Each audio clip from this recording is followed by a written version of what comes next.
Hey, check. Check, check. Check, check, check.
sir.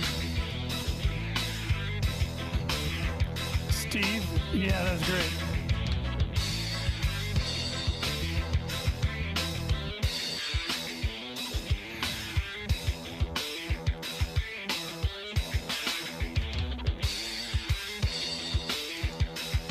Just check them.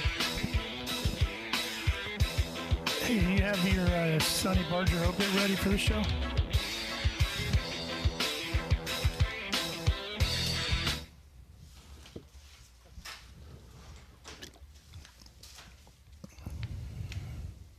Check, check. Test 1, 2. Hey, hey. Microphone. This is program. Check. 1, 2, 3, 4, 5.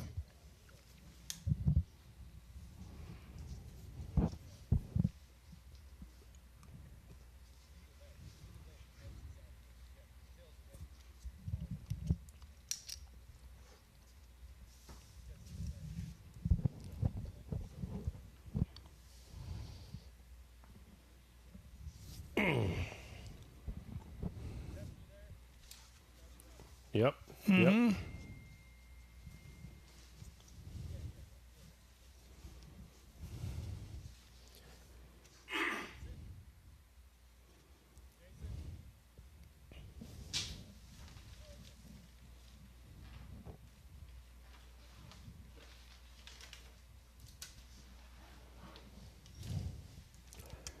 I am.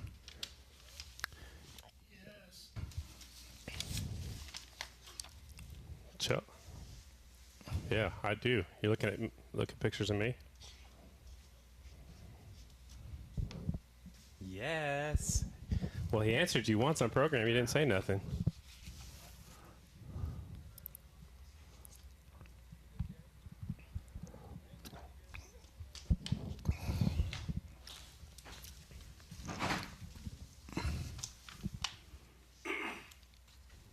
We're picking up. We're starting with the high hello,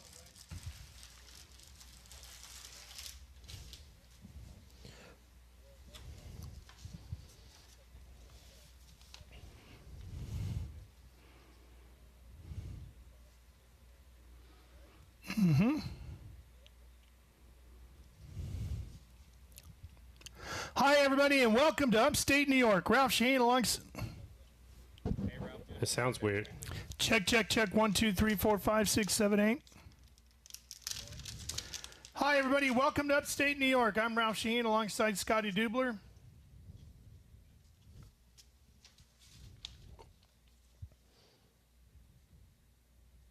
Hi, everybody. Welcome to beautiful Upstate New York. Wheat Sport Motor. No, it's not Motor Speedway. It's just Speedway, right?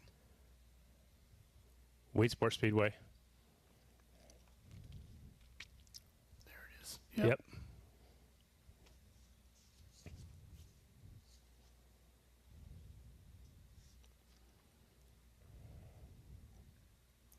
Yeah, it's sponsored by, right? Mm-hmm. That's the right way to go.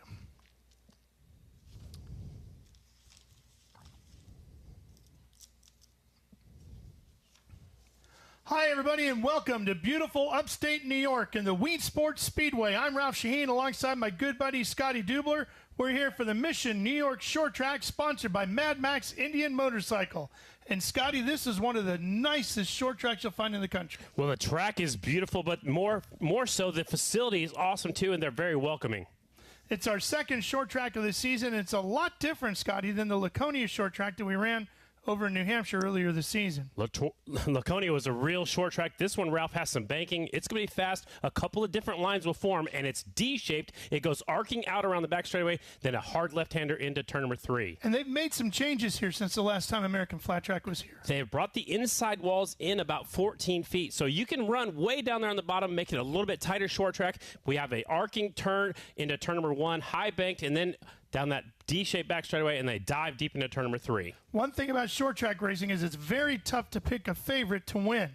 But as Kristen Beat will tell us, it's even tougher to pick the winner of the last 4 events.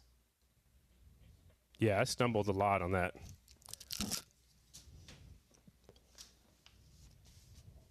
They moved the inside wall in 14 feet is about all I know. I mean,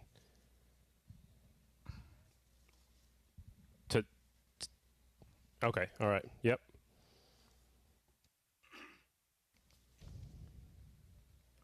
Changes to the track. Got it. And, Scotty, there's been some changes to this racetrack since the last time the Progressive American Flat Track Series was here. They brought the inside walls in about 14 feet, so it makes it a true short track on the very inside. They've also brought in some clay and some more banking in turns 3 and 4. They brought the inside walls in about 14 feet, so it makes it a true short track around the inside. They've also put some more banking in turn 3 and 4. So we got to pick up after Kristen, right? Okay, so... We're at A6. Okay. Yeah. Right, which is the 2 points that you have here. All right, you ready? So the big question, Scotty, is have the rule changes actually helped the sport? Well, if you look at things, the last year through 7 races, there were 5 podium sweeps for the Indians with 2 brands represented, and Yamaha's lone victory was at the Atlanta Super TT. This season, there's only been 1 podium sweep by Indian, and that was at the I-70 half mile. 4 winners through 7 races this last season. This year, 5. So it's simple, Ralph. The changes have definitely helped. We have more parity in the sport than probably ever before. Well, and it's good to have Sammy Halbert back with us for the second race of the year. He's having a limited appearance, still recovering from his injuries at Charlotte at the end of the 2021 season. Last year where he crashed there in the semi. He won the first New York short track race, though, right here. Yep. Yep. Great to have Sammy Halbert back racing with us once again. He won the New York short track right here last year, and this is part of his limited schedule this year, Scotty, as he's still recovering from that big crash at Charlotte. I think he likes the short tracks. He feels right at home. That's what he cut his teeth on. He likes racing right here on these real tight bull rings. Kristen caught up with Sammy earlier.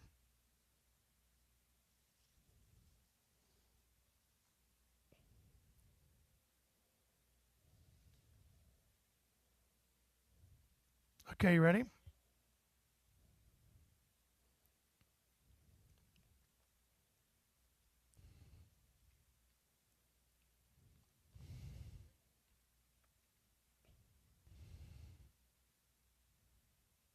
Okay.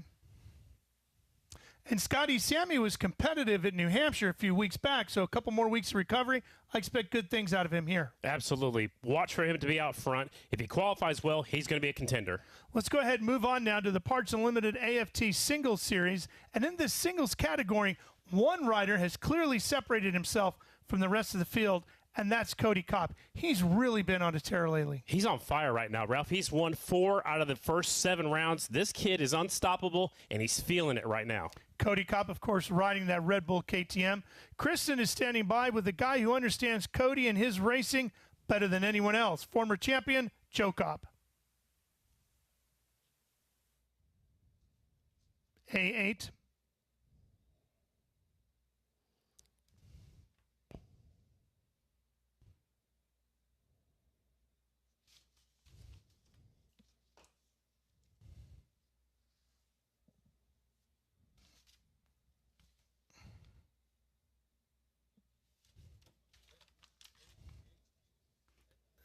Bump to A8 and then to brake. Okay. If Cody can soak up all the knowledge from Joe Kopp, he is going to be one tough rider over the years to come. Joe Kopp, a former champion, he knows the way around the racetrack. He's right there, tootling Cody right along with him. The biggest challenge for Cody Kopp might be his teammate on the Red Bull KTM, Max Whale. The Australian looks like he's back and ready to come racing with us after his crash at the Red Mile.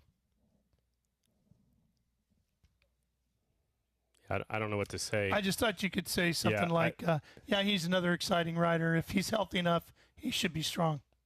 Something, just something like that. Yeah.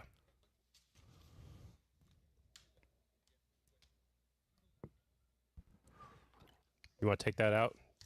So, teaching. Teaching. Okay. But if you just say something like, Max was fast before he got hurt. If he's healthy and back to where he was, right, he might be up front. Well, yeah, okay. Okay.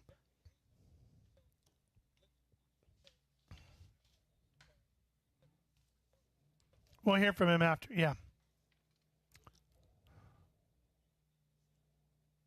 Yep.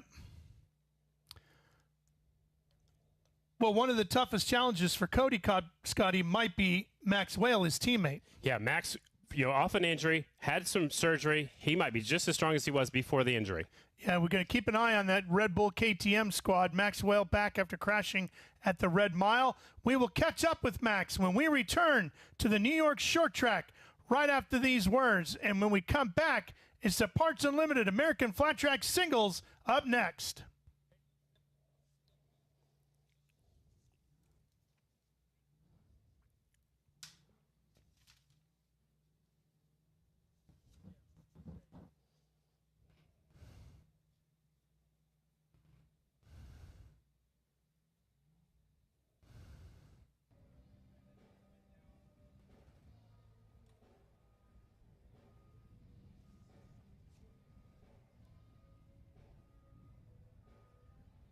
So, Okay. coming out, Joe Kopp.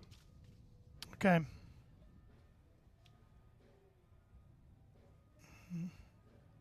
Okay, you ready?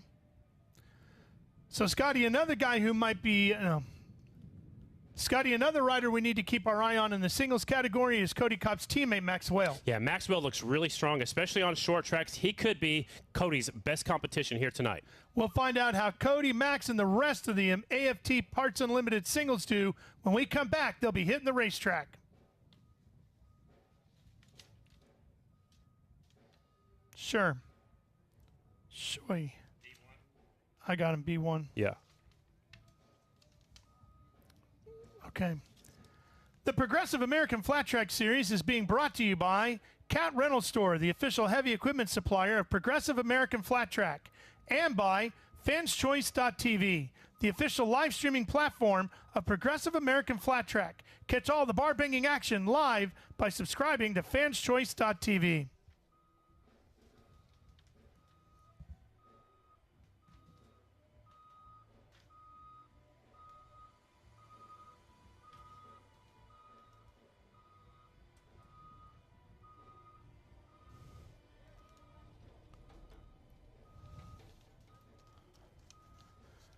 The Progressive American Flat Track Series has been brought to you by Mission Foods. Mission has you covered with race day recipes that are too fast, too tasty. And by Progressive Insurance. Progressive insures over 5 million boats, motorcycles, and RVs. Get a quote in under 4 minutes at AmericanFlatTrack.com/Progressive.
Good afternoon, everyone. Good afternoon, everyone. Welcome to the Mission New York Short Track, sponsored by Mad Max Indian. I am Scotty Dubler. Look at this beautiful view coming into the racetrack. And off to my left shoulder, please welcome in the Flying Tomato himself from Canandaigua, New York, Colby Carlisle. I'm glad to be back this week. 2 weeks in a row. Yeah, 2 weeks. You guys kept me, got some good feedback online. I appreciate it, and I'm really glad to be And you got to sleep in your own bed last night, and you're at a racetrack. Yep, 45 minutes away. It was a nice, easy drive. How does it get better than that? Well, if I was racing. Well, I was going to say you got somebody sitting beside you that might make it better. Yeah, no, I'm very excited to be here. All right, bikes are rolling on the racetrack. It is your Mission Super Twins, sponsored by S&S Cycles. They're coming out. They will do a practice start. Number 1, the Jammer, Jared Meese, will start first. Beside him, second in the points, the 32 of Dallas Daniels. The 3 is Briar Bauman, dropping to the inside of the racetrack. The 95, J.D. Beach. The 44, last week's winner is Brandon Robinson. 37, Bronson Bauman.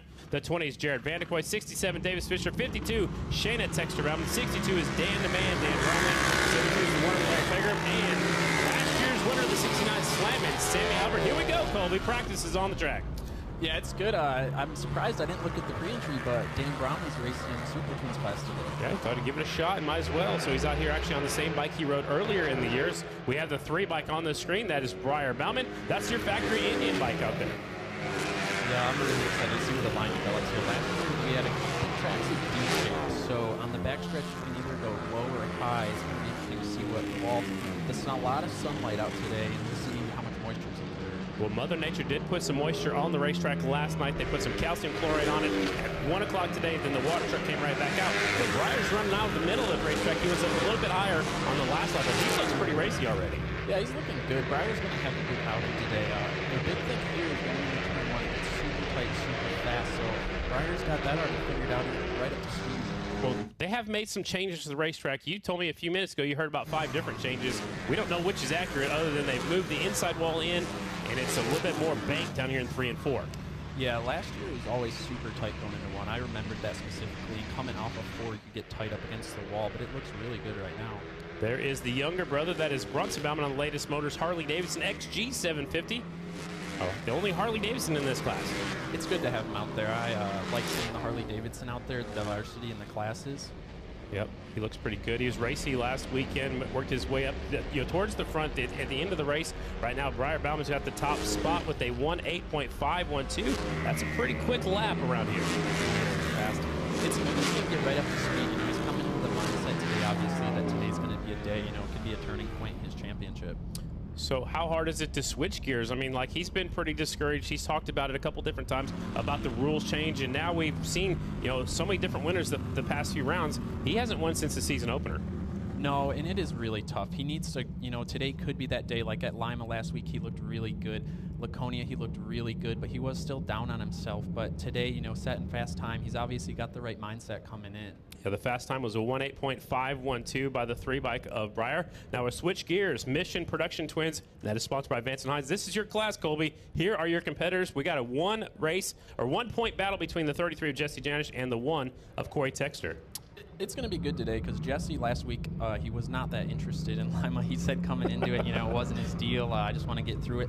I actually think he was the same way for Laconia. He might have included New York in it. So, but I really expect Jesse to get a good finish here. But Corey, you know how good he is on car tracks. Yeah, he won here last year. The 60 is Nick Armstrong. The 25, Ben Lau. The 109, Billy Ross, who won the last short track at Laconia. 68, Revan Reinvards ended up on his lid at Lima. And 51, Cole Zavala. From 96, Cody Johncox, another New York rider. The 61 is the Cisco kid, Casey Cisco, and they're off. It's kind of hard to see exactly how this track is. You know, you see the light colors from where everyone's been riding, but it's hard to see exactly where the moisture is and where the best line is. There's the 33 out front. Here's our points leader, the 1. I'm sorry, he's our defending champ. He's 1 point leader, the points leader. Jesse Janish is the points leader on the Vance & Hines Harley-Davidson. And looks like they're running right about the middle of the racetrack right now. No rubber's being laid down just yet. It's pretty early still, Colby. No, it's neat. The rubber really doesn't lay down the day. You kind of just see that hanging around and sticking there. But I do want to see it's more on the back straight. Like I said earlier, there's a lot of area to go. I remember in the main event last year, I thought almost probably 5 feet off of that bottom wall.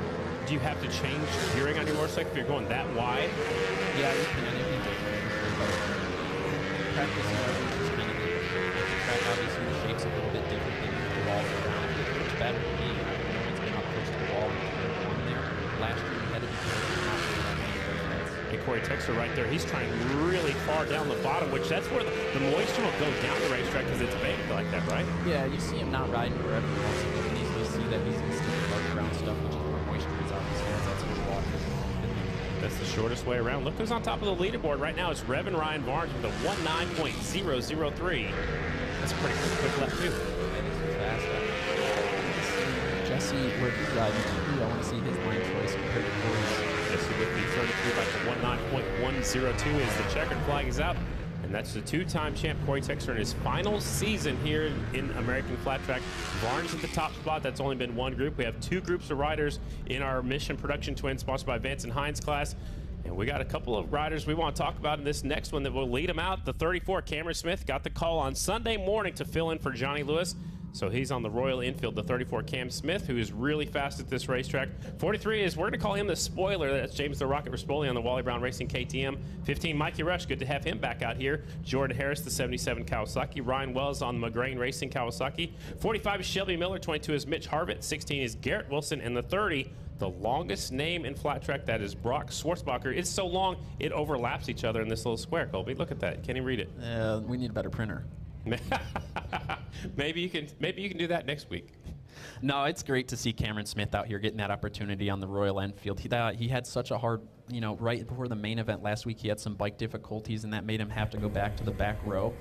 That's so tough to deal with, the mindset, and obviously you're starting last in Lima, so you're going through a lot more tear-offs. You're getting roosted. You lose the opportunity for your front row spot. And he made it all the way up there to the top 4, which put him in the Super Twins main event. And in that race, the throttle was hanging wide open, sucked some dirt in there, and locked up the engine. I told him, I said, the throttle's wide open. Is that the fastest laps you ever ran? He said, probably so. Yeah, I told, we were actually listening when his bike did get stuck wide open. I go, man, if he can handle this thing, he's going to win by a mile. There he is right there, the 34 Cameron Smith, pulling up to the inside again on that Royal Infield, filling in for Johnny Lewis, at least for 2 rounds, at least here and the next round at the Port Royal half mile. And here comes the 43, James the Rocket Rispoli. He's running about 6 or 7 races, depending on how everything works out. And they're just, doing some research and development for next season. It's going to be a real big test today to see how that KTM does on a smaller track. Obviously, at Red Mile, there's a big mile. The fast bikes really excel. So I'm very interested to see how that chassis works here on a more slippery. This track is really slippery. A couple of the other riders that are out there racing, for the championship, were both wanting him to get in between each other. But I told him to just go out there and beat him. Yeah, no, I mean that's what he didn't show up for second. That's right. Nobody does, right? No, it's so great to see Cameron Smith get that opportunity. And like Johnny said on his social media, that he feels comfortable now. He's at a place with the bike where he feels comfortable letting another guy on it. It's going to take Cameron a little bit to get used to it. Different chassis, especially motocross bikes, the singles, they feel so much similar. So changing between those isn't as hard, but the Royal Enfield from the Yamaha is a huge change. But it just looks like it's wide. It's got a wider gas tank up there. Maybe that's part of the airbox. They've configured these bikes a little bit differently, but it definitely looks like it sits different. It probably handles different, and it probably has a different reaction when you grab the throttle. Yeah, and even just the suspension, just sitting on a twin from one twin to the next, how stiff they are, everything moves different. You have different leverage ratios, and it's definitely going to take them a little bit. A little bit of time right now. Cameron Smith is already up to 7th. He's actually the fastest bike on the racetrack, with Rispoli right behind him in 8th. Again, this is just pre-practice. The times are being recorded, and that's just so these teams can go back there and make changes. How much did you watch the times from riders and from the different groups? Yeah, quite a bit, but it can be discouraging, If you come back and say you think, oh, I just killed it, I did an amazing lap, and then you go back and you see your 8th, or your mechanic, if you're coming off good, your mechanic's going to put up 1 or 2 fingers for being 1st or 2nd. If you don't see that can discourage you. It discouraged me. Rispoli was just up out of the seat, doing some adjustment to his helmet. Now he's grabbing a handful, so something looks like is wrong with the 43 bike. He's off the pace right here as the checkered flag comes out. Mikey Rush was coming up there towards the front. He's up to 13th on that Harley-Davidson, a 19.638. So Revan Ryan Barnes, who ended up upside down in turns 1 and 2 last weekend, is quickest so far in practice with a 19.003. Yeah, James is a veteran, though, and this is only free practice, so there's no reason to go out there and throw it away. Say the bike's not quite what he wants it, or the gearing's way off. Just, take that last lap, check the track out a little bit, pull in, and then we can make an adjustment with the team. Absolutely. So that was it for your production twins. Now we're going to shift gears one more time. Up next is your Parts Unlimited AFT Singles, one of your former classes, and this class is sponsored by Kicker. We have 3 groups of riders, 24 total, so we'll send out 8 in 3 different groups. Leading them out will be the hottest rider on the circuit, number 12, Cody Cop, man. This kid's on fire. 4 wins out of 7 races. He's kind of looking like what Dallas Daniels did last year, just on a win streak. Just Absolutely. really doing good. I would agree with that. The 13, Morgan Mishler. 79, Dalton Gauthier. 48, Trent Lowe. Maxwell making his return back out here. He got injured at the Red Mile. He's got some hardware in his left leg on the 18 bike. 21, Trevor Brenner. 106, Chase Sadoff. And the 19, James Ott. Here we go. It's the cool thing about Cody is, like, being in this spot, he's really young and he's got the good points lead. He's doing so well, but he's so composed with it all. He's not making mistakes. He's just keeping it smooth and doing exactly what he needs to do to keep the championship alive. He's really looking comfortable on that motorcycle. We'll take a look at this 18, see how comfortable he is after he broke the higher bone, the tibia up high by the knee, and has some hardware in there. A possible partially torn ACL, so we'll keep an eye on the 18 bike. Remember, he came back after going down and still got podium finish. Yeah, that's tough. I did that once. I broke my shoulder blade in Daytona TT, and I was able to get back up and finish, but as soon as that race was done, my shoulder was a verbal punk. Yeah, so let's take a look over his shoulder, just get some seat time right here, getting some laps in. Right now, Trevor Bruner was the fastest, and that just changed quickly. Going by Max right there on the inside. The 48 just laid down the quickest lap. A 989. Trent Lowe in the 48 as he goes by Maxwell. Keep an eye on those. There goes the battle up front. Looks like the 79 just goes by the 12. You see Cody getting back there. One thing here that's really big is you get aimed off of the corner too, and you want to get your foot up early and you move back. It's all slow, but it makes such a big difference here. Getting that traction to that rear wheel. Yeah, exactly. But it's really emphasized here. You can just see him get that foot up early and just move back. White flag is out already. We're watching the battle for the lead out front. The 12 and the 79, Dalton Gauthier.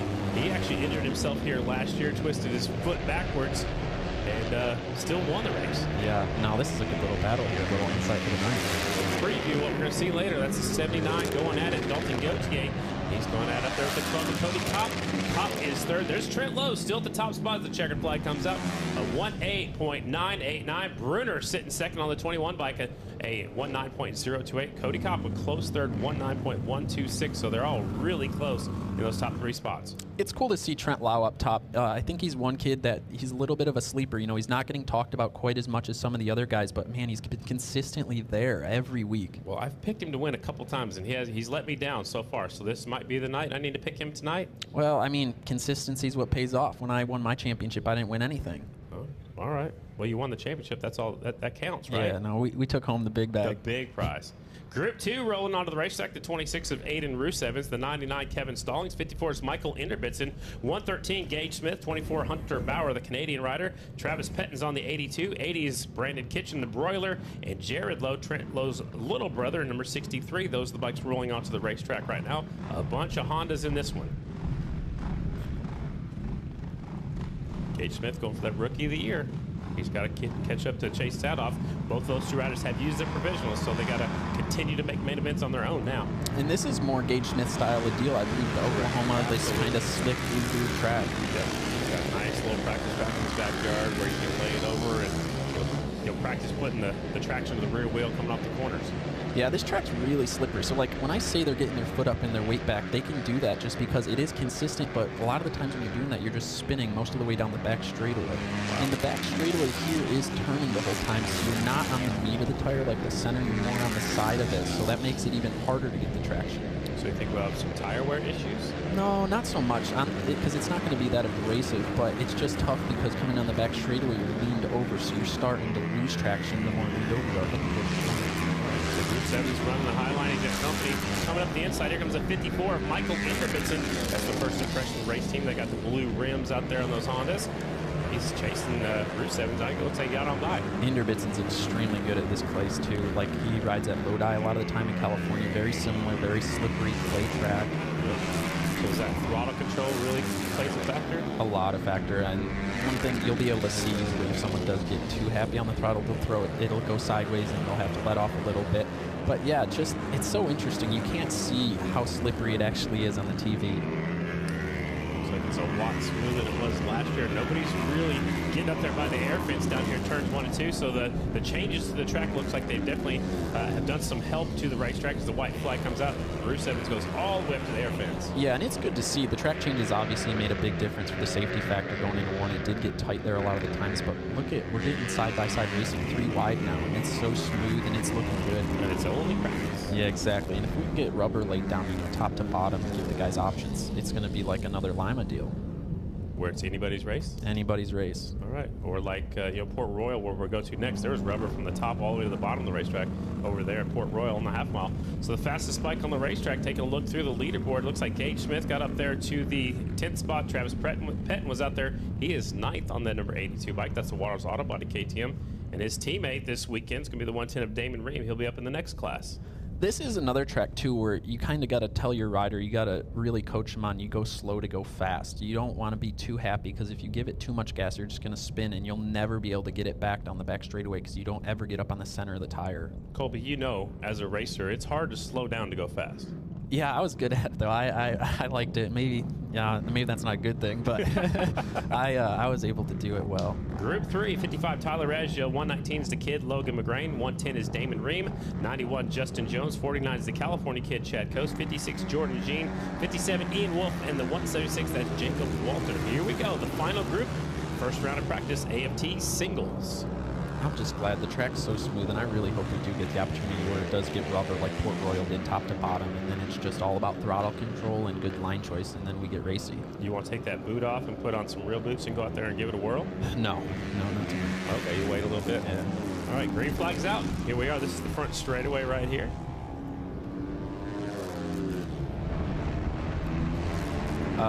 Justin Jones, New York guy from down the road. He's about 2 hours away, so he's going to be... Oh, his teammate gets under. All right, I didn't expect that coming, but Tyler Raggio, the 55, shoves a wheel up the inside. Justin Jones lives not too far from you, a little bit further west, right? Yeah, Tyler Raggio will make another one. He's making quick moves here. He must be feeling good. And that's one thing you do, I mean, not so much in free practice, it doesn't matter, but in qualifying, you do not want to get stuck behind people. Like, in the way they all lined up, and you could just go in any order, that can be stressful because you might have a guy in front of you that you don't think is on your pace today. So Tyler Raggio, he got out third and quickly got up to first. Logan McGrain got really loose there. Yeah, he backed off the throttle, looks over his shoulder, gets back in line. That's Logan McGrain from Gap, Pennsylvania, just straight south of here. Just hours away. Yeah, and Justin's trying the bottom line out. Tyler Raggio's feeling good up to 6th.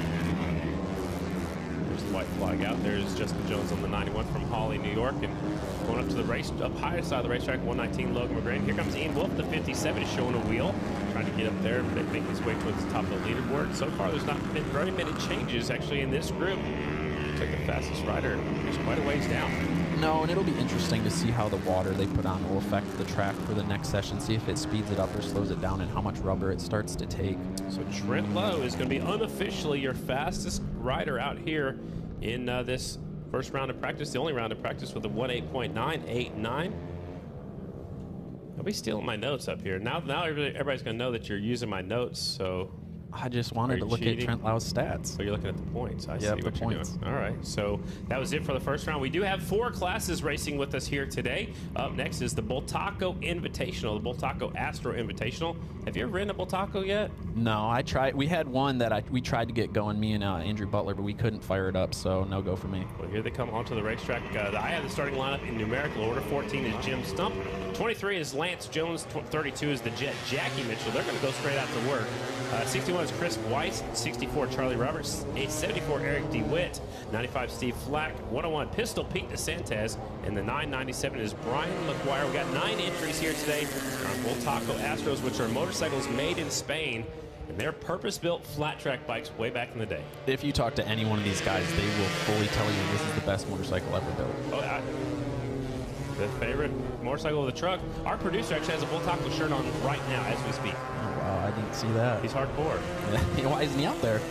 We can.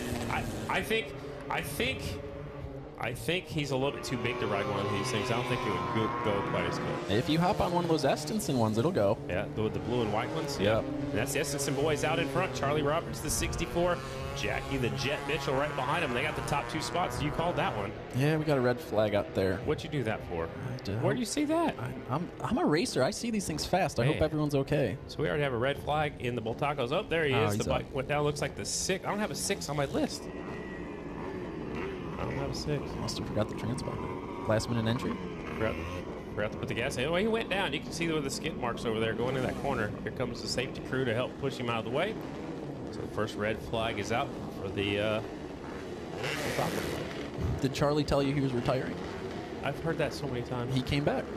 Yeah, I saw it on the web that he was retiring. He was done. He's all done, but now he's back. He was. He's class of '79. He called me up and he said, "Colby, I just can't quit. I'm coming back. I love it." Yep. So those beautiful blue and white Bull Tacos. You got Lance Jones out there. He's got a red and white one. Pete DeSantis, the 101 on the screen right there. He's from Solvay, New York. He was painting them blue and white before the Estenson bikes were blue and white. All right, they said there's a little bit of oil on the racetrack. They're pointing them all back to the hot and cold box right now. If you've never been here before, you need to come check it out. It's a beautiful facility. They got a big covered area. Did you have any ice cream yet? No, but I've heard it 6 times now, so I will be going over it. Someone can bring it to the big truck. It's great. Great motorhome. Bring some ice cream over. I'll eat it right now. Ralph would like to have some too. Yep, three ice creams. 3 ice creams, please. So they are sending them over there to the hot and cold boxes. Again, if you have never been here, they enter and exit the racetrack outside turn number 4. And that's just to let you know what's going on here. They do race cars here on a weekly basis, but there's a little bit of oil on the racetrack, possibly gas. I think when these 2-strokes tip over, a lot of times they will spill a little fuel out of their gas tanks. So now they're circling back around. I thought they told them to go to the hot and cold box. Nope, they're going. They're turning loose. They don't care. They don't care. No, they don't care. And just go for it. These bikes are carbureted, so when they do tip over, they will leak a little bit of gas on the track, but someone probably went out there with a lighter, lit it up, and we're back at it. We couldn't see it from our point of view. We're down here in the pits. There's 64. It's a pretty big rivalry between Charlie and Jackie. You know, it is. And they both are former Grand National numbered riders. They've been around for a long time, and they both want to win. They got identical motorcycles, identical leather. So what's different is that right hand, right? That throttle hand. Yeah, exactly. It comes down fully to the rider. Charlie Roberts goes up the racetrack. The Jet, Jackie Mitchell, look at the bottom. There's Lance Jones. They call him Pop Pop. I think Charlie told me he won last time he was here. He would tell you that every time. Well, we'll see tonight. We'll see who wins out of Jackie and Charlie and the rest of the field. There's a 61 Chris Weiss. He's doing it for DXP Enterprises and Scott Power Sports. You think they'll be shifting these things out there? Probably, right? Probably. No, I've never ridden one. I really would like to. They did that Bull Taco Cup with Jared Meese and Chris Carr and all those guys a few years ago, and that was really fun. That was pretty cool. Raymond's black flagging someone. The Fight Club. Oh, really? So I'd like to say hello to Ricky Rackman, who's watching at home, and he's not here with us. He's playing with his deer. He's got deer in his backyard. He's feeding his deer out of his hand. Sounds like something I could do at my house. All right, yeah, absolutely. There's no deer where I live in Oklahoma City, that's for sure. So they go off the racetrack. That was it for your Bull Taco Astro Invitational. They got 1 round of practice, so I better write this down. Charlie Robinson, 20.070. A close second is Jackie Mitchell, 20.200. Lance Jones was in 3rd, so that's how they stack up in our first round of practice for our singles. It is Progressive American Flat Track, Mission New York Short Track, sponsored by Mad Max Indian. On my schedule, it shows me a little track prep coming up. Oh, here comes bikes already rolling right back out here. Just like I said, they had track prep. They didn't listen to me. They're going right back to it. It's time for qualifying already. No, this is practice number 2. That's yeah, right. They get 2 practices. They're special. Yep, the Super Twins. No, they want to get the track developed. These guys, they're going to make the lines throughout the day, and they need a little bit more extra tack time. All right, so the second round of practice for Mission Super Twins. They're the only class that gets 2 rounds of practice. Here comes the 3 up the inside. Breyer goes on by the 1. Here comes the 32 of the Phenom. Dallas Daniels up the inside of Meese. Yeah, Dallas's first time here on the Twin. He won here, I believe, on the 450 last year. Last year we had a doubleheader here. So it'd be 6-man events. We had 6 different winners. And there's Shayna. That's a good look at her. Tonight could be a good night for Shayna. You know, this is a track where, you know, you got to be really easy on the throttle. Did you call that a Indian last week? Or was that somebody else? That was not me, no. A mini Indian, because it's a little bit smaller. It's got a little bit lower seat. It's got her foot pegs have been moved up a little bit to fit her smaller statue. Yeah, they're over there working really hard to get her comfortable on the bike, and it hasn't been exactly, what she expected and what she wanted, but she's working hard. I mean, her results aren't showing what she's putting into it, that's for sure. Absolutely. She's trying really hard on that 52 bike. Shayna Texter-Bauman. Jared Meese goes to the top spot with a 1:8.995, so it's a little bit slower than the first round of practice when the track was fresh. Yeah, the moisture's gone. It's slicker. But the thing we got to remember, too, about Shayna is if she hopped on a 450 today, she would be battling for the win. Absolutely. It's taken some time on the Indy, and it hasn't been quite there yet, but they're working so hard to get her there.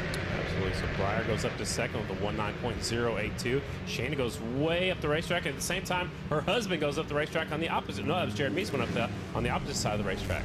The checkered flag comes out this quick, fast, and in a hurry. The one of Jared Meese at the top spot, 1:8.995. We're going to take a look at a replay. Watch this. Going onto the center of the screen, Davis Fisher goes straight up to the air fence. Bounces off of it. That's a good job right there, hanging on to it. Yeah, he took a note right out of Cole Zabala's book from the Red Mile. Man, that was wicked. I don't know how he kept that thing on two wheels. Yeah, luck and talent and skill. And kept going. We didn't even know what happened. We just saw banners all the way out on the racetrack. So there goes slamming Sammy Halbert, last year's winner. There was the worm Larry Pegram, 62 Dan Bromley. So it's Jared Meese quickest here in this second round of practice. Breyer second. Brandon Robinson, last week's winner, is third. His teammate Jared Vanderkoy is fourth on the 20. Davis Fisher was fifth quick before that little incident up the air fence. Dallas Daniels sixth. Bronson Bauman, J.D. Beach, Sammy Halbert, Larry Pegram, Dan Bromley, and Shayna Texter-Bauman. So we've made it through one round of practice for everybody, 2 rounds of practice for the Mission Super Twins. That is sponsored by S&S Cycles. We're going to take a quick break here. Coming up, we have a little track prep scheduled for us. You see the riders back there getting set to go. When they hit the track next, it'll be qualifying time right here at the Mission New York Short Track that's sponsored by Mad Max Indian. We'll be back. Your stomach growling or the sound of thousands of cc's circling the track? Fuel up for race day with Mission Foods. Rev those taste buds with fast and easy to create recipes that are Winner's Circle delicious. Try some of our mouth-watering tacos to piled high nachos, fresh chips with guac, and more. Start those engines, because Mission has you covered from the green flag to the checkered flag. Now that's too fast, too tasty. Speed Sport has been America's motorsports authority since 1934. Get news, results, and commentary from the most connected experts in the business, covering all forms of motorsports from flat track to NASCAR and everything in between. Bookmark speedsport.com on your mobile device now, or follow Speed Sport on social, and be sure to subscribe to the Speed Sport Daily. Speed Sport is your one-stop shop for all things racing on 2 wheels and 4. The darkness is full of demons, hazy creatures who lurk in the shadows, prowling under the cloak of dusk.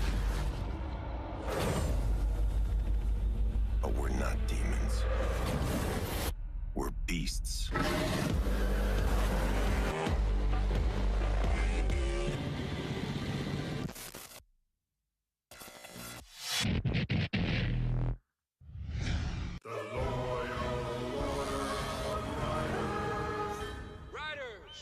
Let your queries be known. Yeah, hi. Instead of letting passengers wrap their arms around us, can we put little handles on our jackets? Deny.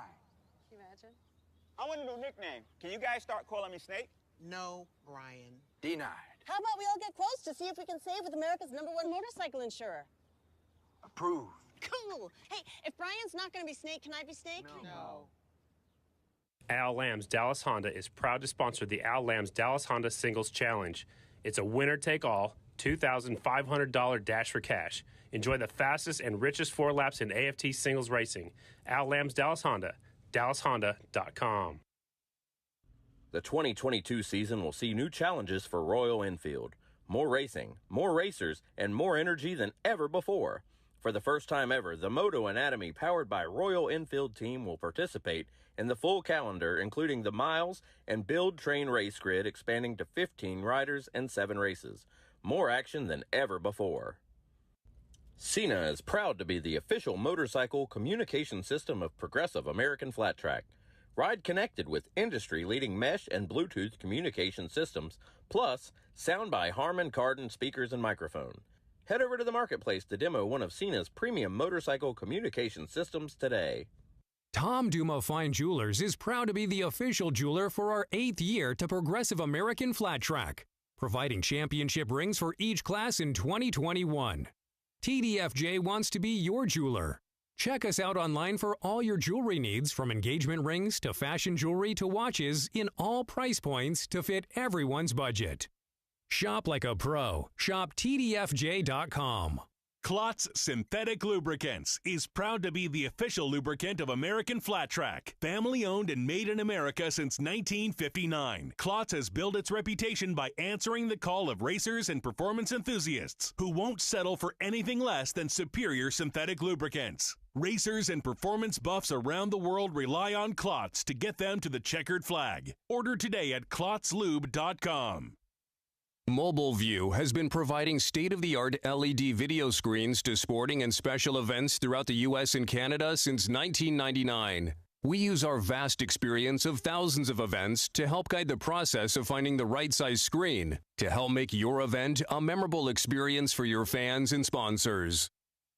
With over 300 World Championship titles, for 44 years, Öhlins advanced suspension technology has been providing the pinnacle of suspension for all areas of motorsports. For road or track, dirt or asphalt, when you choose Öhlins products to elevate your performance, you get Öhlins USA support and service to keep fueling your passion for excellence. Memphis Shades brings you a whole new level of style when it comes to motorcycle windshields and fairings. The quality, style, and selection set these products apart from the pack. Memphis Shades designs and builds all windshields, fairings, and hardware in-house. Raw materials in, finished goods out. Made in Memphis. Style that works. Dunlop is proud to be the official tire of Progressive American Flat Track.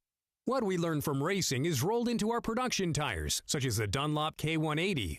A street-legal version of the aggressive DT3 flat track tire. With the K180, street riders can now have the authentic flat track tire experience. No other tire company has won more American motorcycle championships than Dunlop. Race fans, VP Racing Fuels offers a full line of power sports fuels, lubricants, coolants, and appearance products for track and street. From pro racers to weekend warriors, we help riders make more power. Ask your local power sports dealer. DCT is an automatic transmission. You heard right. The Honda DCT is a fully automatic transmission. For a motorcycle, it'll shift faster than you can, at the right time, right speed, and right RPM. And when you want to shift for yourself, use paddle shifters mounted on the left handlebar. Take a DCT demo on a new Honda Africa Twin and other available models. Schedule your DCT demo right now at Al Lamb's Dallas Honda. Hey, is that your stomach growling? And welcome back to the Mission New York Short Track, sponsored by Mad Max 8. And here is a shot from up above. They're working on the racetrack right now. Put some more moisture on the track. I'm Scotty Dubler. Up here in the booth with me is Colby Carlisle. Tomato, what do you think so far? We're having some fun already, early on. Yep, and it looks good. You know, I'm really excited to see how this track develops tonight. The sun's out. Earlier in the week, we were calling for rain a bit more, and it did rain last night. I was kind of hoping more overcast, because then it would allow us to have more of a racy track up and down. But so far, everything I've seen is kind of leading to that. They're putting some more moisture down the racetrack. It should get faster as the night goes on. I think when the sun goes down, it will start getting faster. It's a beautiful facility. I love coming out here, and it's good to be back. There's a lot of stuff happening out there in the Midway, a lot out there in Vendor Row. Stop by and see the marketplace, and also right across from the AFT marketplace is the rookie class of 79. They've got a booth set up, and they've got a special raffle going on. I already bought my tickets right there.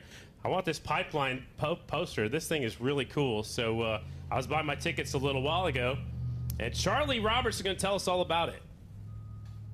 Hi, everybody. I'm Charlie Roberts from the Rookies of 79. This week, our raffle item to raise money for the injured is this beautiful picture. This was done by Jim Grant. It's called The Pipeline, one of the most famous pictures in motorcycle racing. They're hanging in several Harley dealers across the United States. One ticket is $5. 5 tickets are $20. All the money goes to support injured riders. I'll be walking through the grandstand. You can also get your ticket to the Rookies of 79 tent behind the grandstand. And that pipeline, that poster, it is iconic. It is really cool. It's been around for quite a while. Jim Grant did that.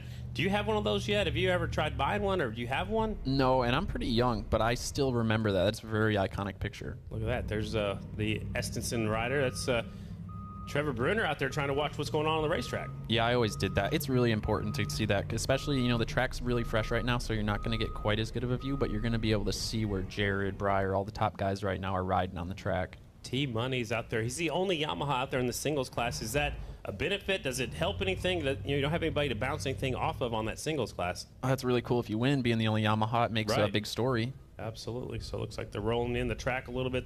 You can see it's a little bit shiny right now. Is that what makes it slick, Colby, is the shininess? I'm not exactly sure. It looks like they're trying to smooth it out, but it looked really good before. But you can see that since they put that water down now, all that light brown dirt where you see they were riding's gone, so now it's back to fresh again. So we're going to see some good times out of the Super Twins right out of the gate here. Yeah, it looks like they're wheel packing in with the truck and a trailer, more wheels, putting some more, covered up that dirt just a little bit and packing it in. Get set to go. Again, I think they need to stay on top of it. They're trying to stay on top of it a little more than they did last year. Yeah, no, it looks good.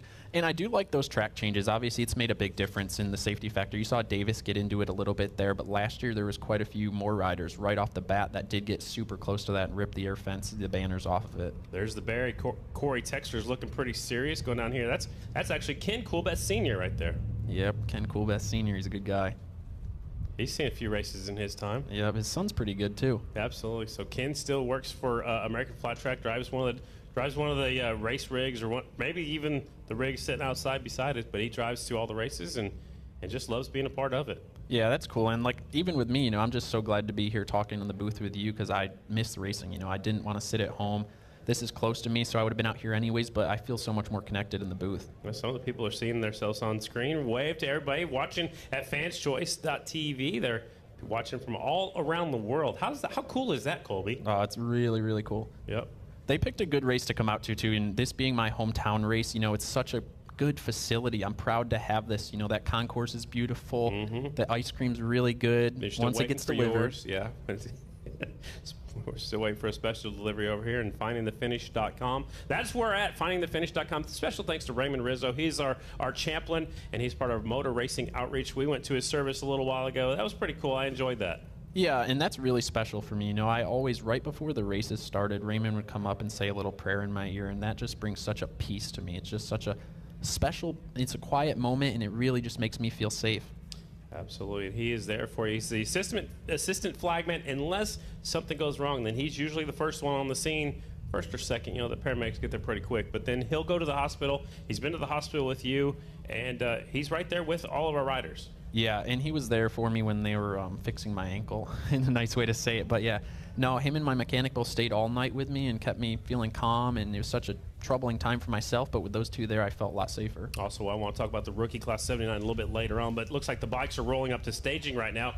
How scary or how is it to go out there when they just water the racetrack? It could be a good thing. Yeah, and I remember one specifically incident last year, James Rispoli coming off of turn 4. It was a little slick there, and he did get high-sided, sadly.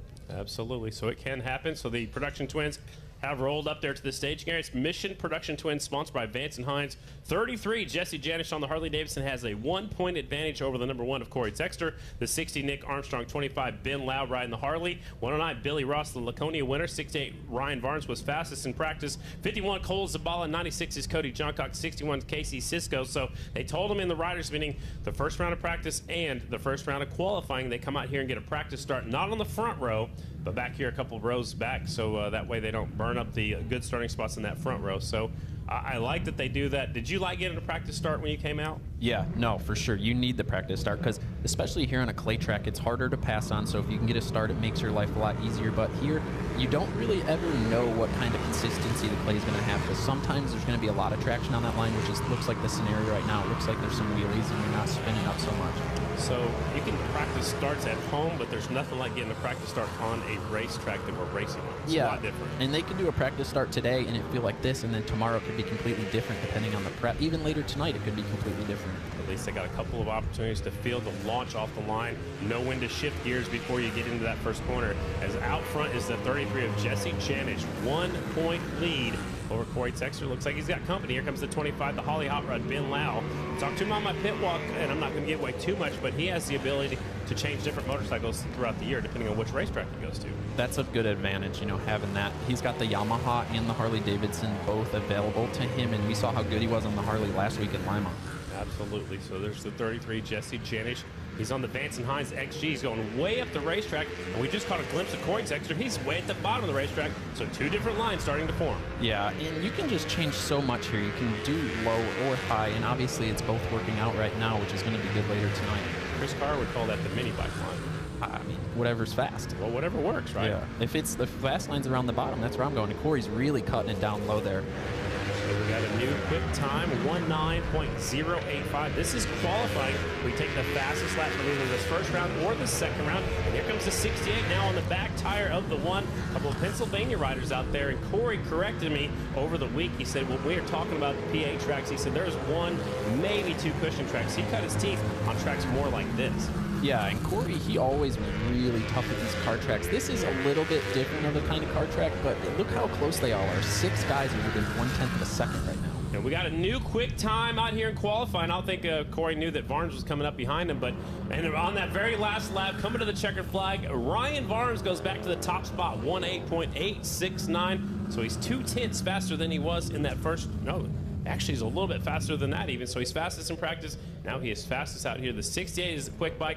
51 Zabala second. Nick Armstrong is third. You got Corey Texter way down there in 7th. Janish in 4th for your championship contenders. Ryan got the carrot dangling in front of him with Corey there. He was able to see where Corey was, and it's really good because then if you're catching up to him, you know you can either, your line's good or you can move down to his line, and then if you're losing ground, just try something else. So having that carrot there gives you the advantage of where to go next. Bree Poland with Royal Enfield. They're watching over in France right now on fanschoice.tv.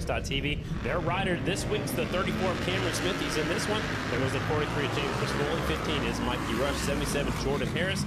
94 Ryan Wells. 45 Shelby Miller. 22 is Harvick from Pennsylvania. 16 Garrett Wilson. And the 30 is Brock Schwarzenbacher. We got the 43 on the screen. He could be the spoiler today. Yeah, it's a beautiful motorcycle that Wally Brown had there. And he was so fast at the red mile, so it is going to be good to see how it works on a more slippery short track. It almost looks like he's kind of sitting side saddle, just like how Brad Baker would ride a motorcycle like that. That bike's very skinny, more of a speedway style bike, I would say, just how skinny it is. Most flat track bikes are quite a bit wider, so he is hanging off the right side, which is great for track. Ooh. Man, hang on to it right there. So he rides for Wally Brown Racing. Wally Brown actually helped out with Joe Gibbs Racing when they had a motocross team. They've got a lot of resources available to him, which is great. Take a look at a replay. Look at 16 Garrett Wilson getting all kinds of sideways, getting that thing up on the front wheel, and you can't check up right there. He's looking down, so he's looking down at that left foot peg. Maybe he's looking to see if he dropped anything back there. Yeah, sometimes when you do that, you just kind of look around and calm down for a second. Blame it on something else. There's a 15 Mikey Rush closing in. No, I think that was a case of just too much throttle, too fast coming off. It is a very slippery track. So throttle control, maybe a little bit more in play than just grabbing a handful. Back to Wally Brown again. He's got a lot of time developing. You know, he worked for the Joe Gibbs Suzuki team in Supercross and Motocross, and Ralph knows more about that. We'll get Ralph Shaheen up here a little bit later on, but Wally Brown's no stranger to it. I believe his dad also used to race flat track back in the day. I believe that's the story I've been told. Yep, I saw that online. His grandpa, yeah, it's a whole line of them. But just having those resources available to him, it's such a hard time sometimes to get parts that you need. Checkered flag is out. 43 leads him to the checkered flag. The 15 was closing in, so the 43 up there. Let's look, he's way back in 16th, actually. I was going to say up there, but he's down there right now, so he's got a little bit of a wheel spin issue. The 43 of James Rispoli, 19.592. The 15 of Mikey Rush got all the way up to 10th with 19.40. So unofficially right now, your quick time goes to the 68. That's Revan Ryan Varnes. That's the Schaefer's Motorsports KTM with the 18.869. I saw it on Instagram one time. He was my #1 fan for a little while, but he took that off. Who's that? Ryan Varnes. It's gone now? Yeah, it's gone. He deleted it. Well, maybe we'll get a new one today. Well, I texted him this week and asked him how he was. He didn't even text me back. He's busy. Working on a bike, getting ready for tonight. I mean, look how fast he's going. He got it ready. Good cover up right there. Yeah. That's a racer sticking up for another racer right there. Singles on the racetrack. Parts Limited AT Singles sponsored by Kicker. 12 Cody Cop, 13 is Mishler, 79 Gautier, 48 is Trent Lowe, 18 Maxwell, 21 Bruner, 106 is Sadoff, and the 19 James Ott. Here we go, Colby. And now with all the Hondas out there, it's almost like for quite a while there, if you remember, I mean, there was 30 Hondas and there'd be maybe like one Kawasaki and one Yamaha. So it's kind of gone back towards that. A lot of Hondas out there and then the one Yamaha and then a couple KTMs. Yeah, it's strange how it goes through cycles like that. Yeah. back in the day, it was a little easier because everyone kind of figured out the Honda engine, so that's why everyone kind of monkey see, monkey do. So now with new bike, I'm not sure exactly why everyone's done it, but the Turner Racing team's really got a good platform. Absolutely. Don't forget the 13 bike. Morgan Mishler got a win here last year. I think it was night number 2 on that 13 bike. The good thing about Morgan is he doesn't like to follow. So if this track gets wider, if there's a high line and a low line, you know Morgan's going to find one or the other. If somebody's in front of him, he's not going to follow that person into that corner. This is kind of right in his wheelhouse too, a slippery clay short track. This is exactly where he likes to go, especially with being able to move up. Like, he's really good at riding right on the top edge of the groove, but just the slipperiness he's good with here. Throttle control is so important. We expected him to do well at Lima. He struggled a little bit on that 13 bike, but like you said, this is more of a track that he likes. Yeah, not so much as a cushion rider, but he's very extremely well at clay. He's really good. There's a track up by him in Wisconsin, Dairyland Classic, very similar to this, slippery clay. He won there last year on his cousin's Rotax, first time he'd ever raced a Rotax, and he won there this year on that Turner Honda. Yeah, no, this is his wheelhouse. Absolutely. Trevor Bruner's at the top spot, 19.024, the only Yamaha out there, so that's pretty good for Trevor. They call him T-Money. Cody Kopp is second, 19.045. Dalton Gauthier is third, 19.1. Morgan Mishler, Trent Lowe, Max Wales not looking too bad for his first race back. He's back there in 6th. Chase Sadoff and James Ott. That's your top 8. That's the riders in the first group. There are 3 groups of AFT singles riders. 26, Aiden Roos Evans will lead out the next group. 99, Kevin Stallings. 54 is Michael Inderbitzen. 113, Gage Smith. 24, Hunter Bauer. The 82, Travis Pett. In the 80s, Brandon Kitchen. The 63, that's Jared Lowe. And Henry Wiles is keeping his eyes on the number 54 of Inderbitzen. I am too. I really think this is going to be a good night for him. Like I said, with Lodi, it's very similar. There's a lot of clay track specialists, but he's definitely up there on my list of them. There you go. 26 takes him off into the first corner. Here comes 82, and there goes the 80 of Brandon Kitchen. He's going way up the racetrack. Maybe wants a little bit of breathing room. Yeah, he doesn't want to follow. Getting in a battle here in qualifying is not going to be the right move, but you want some room, and Aiden Roos Evans is out front with clean air. How much did you race against Aiden?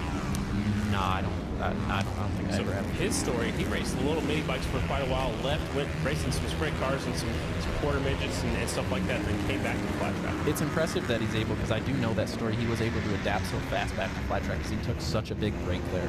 Yeah, it's a big change from 4 wheels to 2 wheels, but sprint cars is the next comparison to flat track. Getting it sideways, not scared to let it all hang out. Yeah, and just being there with the dirt, you get to see the dirt, see how it changes, so you're able to at least have that consistency between the two. Gage Smith, the 113, up to 6th right now at the 19.189. That's the one of the riders you said you'd be watching tonight. Yep, no, and he's got that carrot dangling in front of him, so he's able to see where Aiden's going and where he can go better. And he's going around the high side, all the way around the outside of the back straightaway. He makes the pass going into turn 3. Now will he drop it down? Nope, he's going to leave it up at the high line. No, he's sticking around, and then right there behind them guys is Inderbitzen coming in. Inderbitzen is working his way up there to the 6th spot right now for 19.147. Gage Smith now up to 5th. Travis Petton on the 82 bike. And you see Aiden immediately move up to where Gage is trying to follow him around. He saw that he was going faster up there, so he's now chasing him. Yep, and so the 113 and 54 are up to 5th and 6th with the 82. Travis Petton's the fastest bike on the racetrack. He's up to 4th. The KTM, so the big difference that between the KTMs and say the Honda or the Yamahas, the KTMs have a steel frame, which is different than the Yamahas and Hondas have an aluminum frame. So sometimes on these clay tracks, the steel frame does typically work better. Because it's more rigid? Mm-hmm. Yeah, I always liked it. So I had KTM for quite a while, and I always preferred them on the clay tracks. Well, I did not know that. Group 3, 55, Tyler Raggio, 119, Logan McGrain, 110 is Damon Ream, 91, Justin Jones, 49, Chad Coase, 56, Jordan Jean, 57 is Ian Wolf, and Jacob Walter on the 176. This is the final group of your Parts Unlimited AFT Singles, sponsored by Kicker. After this, we'll have the Super Twins rolling back out onto the racetrack for their first round of qualifying. Keep your eyes on the 91, Justin Jones in this one. Yeah, no, I'm just curious how those guys liked working with Sammy Halbert last week. What a cool experience for them. Absolutely. Sammy was the rider coach for the First Impression Racing. There's actually 4 riders on that team, and 2 of them are right there on the screen, the 91, the 55. Yep, no, I'm watching Tyler Raggio right now. He was pretty fast in practice. He looked really good, and he's working on getting by Justin Jones here. And he was using the high line in that first round of practice. He goes right above the outside, just about 1 notch above the 91. Yeah, it's just so important here to get your foot back on the peg and just slowly roll onto the gas down that back straightaway. You like rolling the way on the outside, or would you like to keep it straighter? Last year I was riding around the bottom. Okay. Even on that back straightaway? Yeah, oh yeah. I found a line down there that was really good, and I was able to pass quite a few people, and then they kind of saw what I did, and then they were able to get me back, but I liked it. Showed them the quick way around, huh? And Tyler's right on the bottom, too, and Justin Jones is way up top, so it's interesting to see the diversity. They've kind of flip-flopped it. In practice, they would run the opposite lines. Yeah, and you don't want to do the same thing every lap, especially here, because if it's so fast, you're going to miss the line, and you got to search around it. There's that light brown dirt all over, so you don't know which way is going to be the best. So the other first impression race team bike, the 49 Chad Coase, he puts himself all the way up to 12th. 55 Raggio's in the 15th spot. 91 Justin Jones is 16th as they take the white flag. Final lap, Parks Unlimited AFT single sponsored by Kicker. First round of qualifying. Jones chasing his teammate, 55 right there in front of him. Raggio right in the middle of the racetrack. Jones still running the high line. The checkered flag comes out. Yeah, and these guys are going to go back. The two of them, it's cool being teammates too, because they can kind of compare, and then they have Indervitson as well to talk about changes and what they all think they can do better on. And Chad Coase, who's a veteran in this series for sure. So we are right here working our way through qualifying. Up next will be our Mission Super Twins qualifying round number 1. They're going to roll onto the racetrack next, and this is a completely different racetrack than they've seen so far, because there's a lot of rubber down. They can go high lines or low lines now. It'll be kind of like what they did in the practice session too, where it's kind of slicked off, everything's light brown, but yeah. No, it'll be good to see who goes where and how the high line versus the low line develops, but I'm sure all these guys are going to be searching. They're not going to stay in one spot. And how much will they get separated out? You know, I think I would separate myself out as far as possible. You don't want to chase anybody, or you don't want to be too far in front of anybody or too far behind anybody either. Yeah, I just think it's really important here to be able to see the person in front of you, not where they're going to hold you up, but close enough where you can see where you are and they are, and see how you're closing the gap or losing the gap based on line choice. Here is the premier class, Mission Super Twins, sponsored by S&S Cycle. The 1 is Jared Meese, our points leader. 32, Dallas Daniels. 3, Briar Bauman. 95, J.D. Beach. 44, Brandon Robinson. 37, Bronson Bauman. 20 is Jared Vandekoy. 67, Davis Fisher. 52, Shayna Texter Bauman. 62, Dan Bromley. 72, Larry Pegerman. The 69, last year's winner, slamming Sammy Halbert. Here we go with qualifying round 1. The start does look really good. There's a lot of traction today, so that's pretty cool. Look how low Briar is. Way down there. In that dark brown stuff, that's where all the moisture is right now. All the moisture above that's gone where the light brown stuff is. The first tire track to go through that moisture to that darker dirt down there, and then it goes a little bit higher down here in 3 and 4. It's a give and take, though, because if you do ride that low down the back straightaway, you're going to blow higher up into turn 3 and 4. You can't go low down the back straightaway and low through 3 and 4, otherwise you're going to give up a lot of speed. But now Briar's all the way up against the air fence. Maybe that's what we want to do. Check on the low line, see if there's any traction there, and then go straight to the top. He told us last week at Lima he was going to run the rail around the outside. Yeah, he's trying right now, that's for sure. Where would you be running on a twin? If you're on a twin right now, where would you be racing? Wherever the guy in front of me, I'd probably try that one lap and then move down, move middle. It's tough to say. I mean, the track's definitely a lot drier now than it was earlier. Even in qualifying, you need to move around that much. Oh, yeah, a lot. And especially if someone passes you, then you immediately are going to move down to where they are. When you're back there in the pits, do you watch fanschoice.tv and see where everybody else is running? Or do you go up to the racetrack and see what's going on? It depends how much time there is, but you're definitely watching. You need to see. I'm sure there's a lot of singles riders up here watching this because they have some track prep afterwards, but they need to see where the lines are for these guys. Quickest on the racetrack was the last lap by Jared Meese with 19.939. Look at Briar Rail on the outside. He's second quick with a 19.060. Really smooth, that transition from getting into turn 1 low and then scooching up through turn 2 and coming down the backstretch high. And Colby, you keep talking about the carrot dangling. That's what's going on right here. Briar's out in front. That gives me somebody to go after. Yep, a little bit of a disadvantage for Briar. I mean, some people like to be first, which is fine. I always kind of liked that, but Jared was able to do that thing where he saw where Briar was and how much faster he was catching him or not. 18.939 from Jared Meese, the quickest lap. Second is Briar Bauman, 19.060. 44, Brandon Robinson sitting third at 19.116. How important is momentum? He won the last round just 1 week ago. How important is the momentum coming into the next round? It's big, but it's such a different type of track. So, I mean, he's feeling really good, but it's not quite the same. You know, if we were at a clay track last week, like say if he won tonight and then going into Port Royal, you'd feel really good. But Lima's a little bit different because it's a cushion track and now we're at a clay track. Here comes the Voltaco Astro Invitational. This is actually their qualifying round. This will line them up for their qualifying race, and then they'll have their main event a little bit later on. Then we got the 32. The 32 is Jackie Mitchell, 64 is Charlie Roberts, 14 Jim Stump, 23 Lance Jones, 61 Chris Weiss, 74 is Eric DeWitt, 95 Stephen Flack, 101 Pete DeSantis, 997 is Brian McGuire. I think McGuire was actually out there on the 6 motorcycle last time out. He's the one that fell off. Well, maybe the new bike will be a little better. Maybe so. A little more consistent. Jackie Mitchell out in front, the 32. Have you ever ridden one of these, Scotty? Absolutely. I won the Bultaco. Actually, it was the Spanish Shootout in Knoxville, Iowa. And my dad and my grandfather were in my heat race. We had a heat race of Bultacos and a heat race of Osas. And I got lucky and won my heat race. My grandpa actually whole shot the main event, but missed a gear going into turn 1. So I got it into like 3rd. And I had to beat Bill Snyder, and that took me a little while to get past it, but I won that race. On the half mile there in Knoxville? Yeah. That's where I got my first podium. On a KTM. Right on, this little steel frame. Fist bump right there. Yeah. Now, that was a lot of fun. It's actually one of my favorite trophies, and my mom stole it. She doesn't have anything else to do with motorcycle racing, but she has my favorite trophy. It's at her house. That sounds special to your family. That's a really cool deal.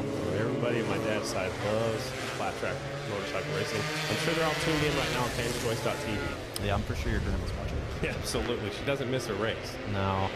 Oh, we're racing now between two Estensons. Look at this. A little bragging rights here. Who's going to be fastest in this first and only round of qualifying for these Bultacos? Charlie Roberts catching up to the 6th by getting a little lap traffic right there. No harm, no foul. And Lance Jones's lap time's not too far off, so this is going to be pretty racy between the 3 of these guys right now. That was Charlie Roberts' fastest lap. He had somebody to chase after, a 20.279. They're not too far off of some of these other class times. If you ask Charlie, he probably thinks he could run with it, and he might be able to. He told me he wanted to get his Super Twins license back, and they said no. The rider's got his hand up. He's going to slow it down. I think he's going to take it off the track. I mean, it's a checkered flag is out, so try to slow it down before they make it up into the pit. So Charlie Roberts, fastest in practice and fastest right here in this first round of qualifying, 20.279. So a little bit slower, but he was battling back there with Jackie Mitchell. Yeah, track might be drier too. These clay tracks change so fast. A little bit of water can easily drop a couple tenths of a second off your lap time. We got some track maintenance scheduled next. What a beautiful racetrack we have set up.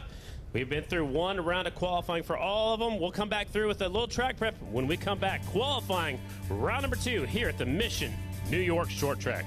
We'll be back.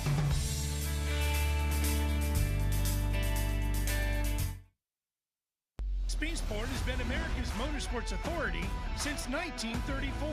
Get news, results, and commentary from the most connected experts in the business, covering all forms of motorsports from flat track to NASCAR and everything in between. Bookmark speedsport.com on your mobile device now, or follow Speed Sport on social, and be sure to subscribe to the Speed Sport Daily. Speed Sport is your one-stop shop for all things racing on 2 wheels and 4. There's a feeling understood only by those who twist the throttle. We know it well, and it moves us too. Riding has always been about making connections. It's about connecting with nature, ourselves, and with each other. We connect people to their passion. It's why you've made cycle gear part of your journey for over 45 years. Because motorcycling is more than our livelihood. It's our life. If you ever dreamed of blue skies, fresh air, and blue-green water, then look no further. If your idea of heaven on earth includes velvet golf courses, romantic evenings, and sun setting, then you owe it to yourself to check our Southwest Florida's beautiful Punta Gorda and its neighboring areas. At mydigitallisting.com, we have been making dreams come true for over a decade. Supporters of American Flat Track since 1999, our team of professionals are ready to help you find your vacation, investment, and permanent new residence in paradise.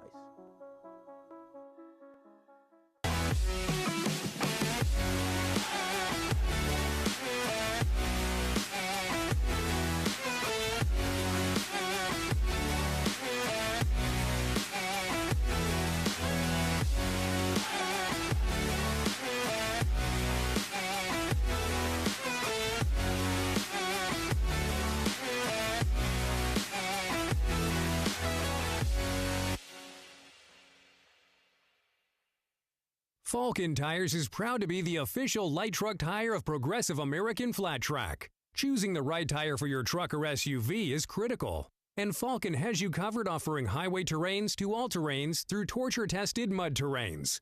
For more information on Falcon's full line of Wild Peak products, Please visit us at www.falcontire.com. Kicker Performance Audio is the official sound system of American Flat Track. Kicker's fully stocked line of products includes speakers, amplifiers, and subwoofers for your car and truck stereo systems, as well as those for your boat, side-by-side, and touring motorcycle. Kicker also makes Bluetooth outdoor speakers, over-ear headphones, and earbuds to pair with your favorite mobile device. To learn more or find a dealer, visit kicker.com. Rev up those taste buds with Mission Foods, a proud sponsor of AFT Super Twins Racing. Mission Foods has you covered with race day recipes that are too fast, too tasty.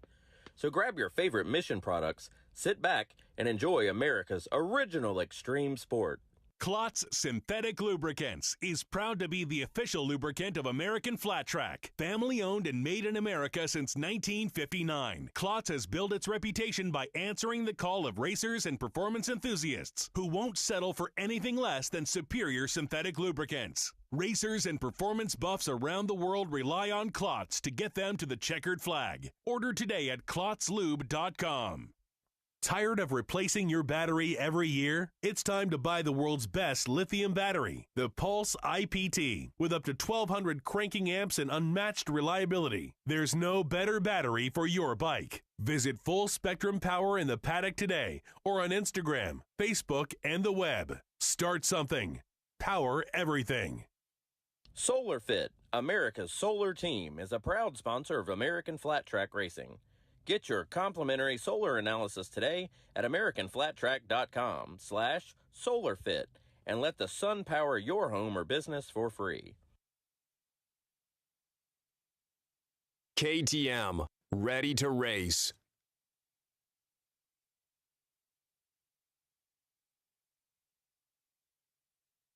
Al Lamb's Dallas Honda is proud to sponsor the Al Lamb's Dallas Honda Singles Challenge. It's a winner-take-all $2,500 dash for cash. Enjoy the fastest and richest 4 laps in AFT singles racing. Al Lamb's Dallas Honda, dallashonda.com.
From the flat track to the strip to the street, it's ARP fasteners for your bike. If it's for show or for go, ARP makes the highest quality and most dependable fasteners with strength for performance and good looks. The speed demons of American flat track racing trust ARP for maximum clamping force that leads to victory lane. When failure is not an option, it's ARP-bolts.com, no matter what you drive. Larry Pegram, a familiar face back here in the paddock once again on the 72 bike. Larry, in Lima, the combined age of all the singles riders on the podium, 50. There is a discrepancy online. I'm younger. I'm 49. So there is a discrepancy online regarding your age. Wikipedia says you were born in 73. The American Flat Track page says you were born in 73. Wikipedia says 72, and another source says 70. So can you please confirm to us your age? We need to see a driver's license. Okay, I am 1972, September 5th. I will get my driver's license out, but I don't want to show it on camera. Somebody will do it. Here, you can verify my age, 72. I am verifying his. This looks fake. I knew this interview was I did it. Well, okay, it is 72, guys. I've confirmed. So he is 49 years old. I mean, what does it feel like to be back racing? Oh, I just, at this point, I'm just having fun. I come out here. I don't know if I think I'm still competitive sometimes. We still get up there and make some of these kids go home and their dad go, "What the hell? You let that old guy beat you?" So that's kind of my whole goal. And I got really old crew. Their combined age is in the hundreds. And so, that way we can all the old guys, and my dad's here tonight too. So we're just out here having some fun. So if your bike has any issues tonight, you know why. Yeah, well, I'm not going to say anything because they can. You have your hearing aid turned on? Wow! Larry coming in hot. Larry, what kind of advice could you partake for, or could you offer any of the younger riders in this class? God, I wish. The only thing I would say is just enjoy it. You know what I mean? That this is it's, I know it's like cliche, it's not a destination, it's a journey. And I look back on my racing, and some of the most fun I had was when I was 17, 18 years old, traveling around the country with all my buddies in vans and doing crazy stuff that we're glad cell phones weren't around because we would be in trouble. But, just enjoy racing for what it is. At the end of the day, you get to sit down and you get to go, you know what I did for a living today? I raced motorcycles. That's awesome, Larry. Thank you so much for your time, and best of luck today, guys. Larry Pegram making a start here at Weed Sport.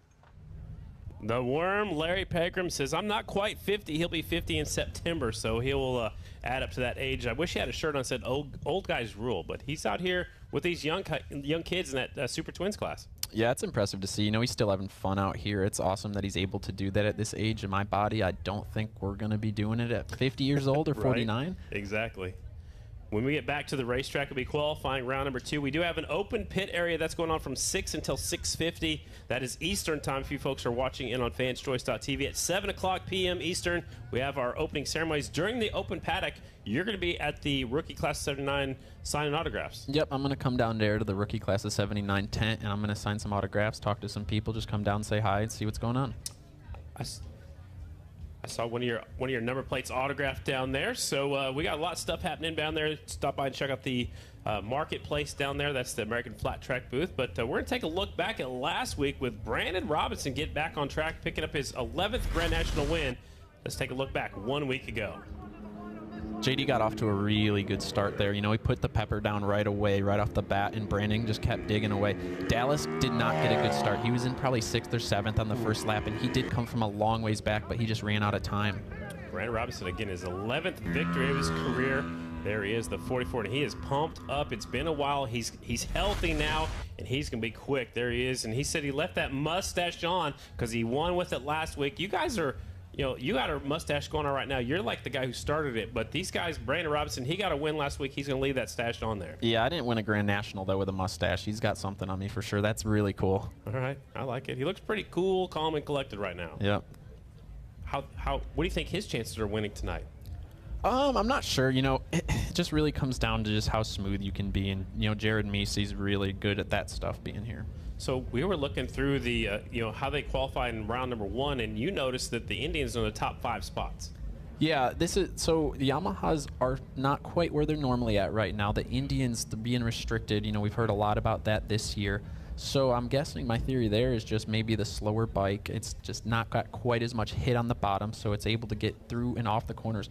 That's one thing where it was always so strong last year was the Yamaha was not as smooth off the corners. You had so much wheel spin, where today it might be back towards that, and the Indians not spinning as much. All right, well, that's Colby Carlisle up here in the booth for just about 45 more minutes, but let's check in one more time with Kristen B. Kristen's down there with Trevor Bruner.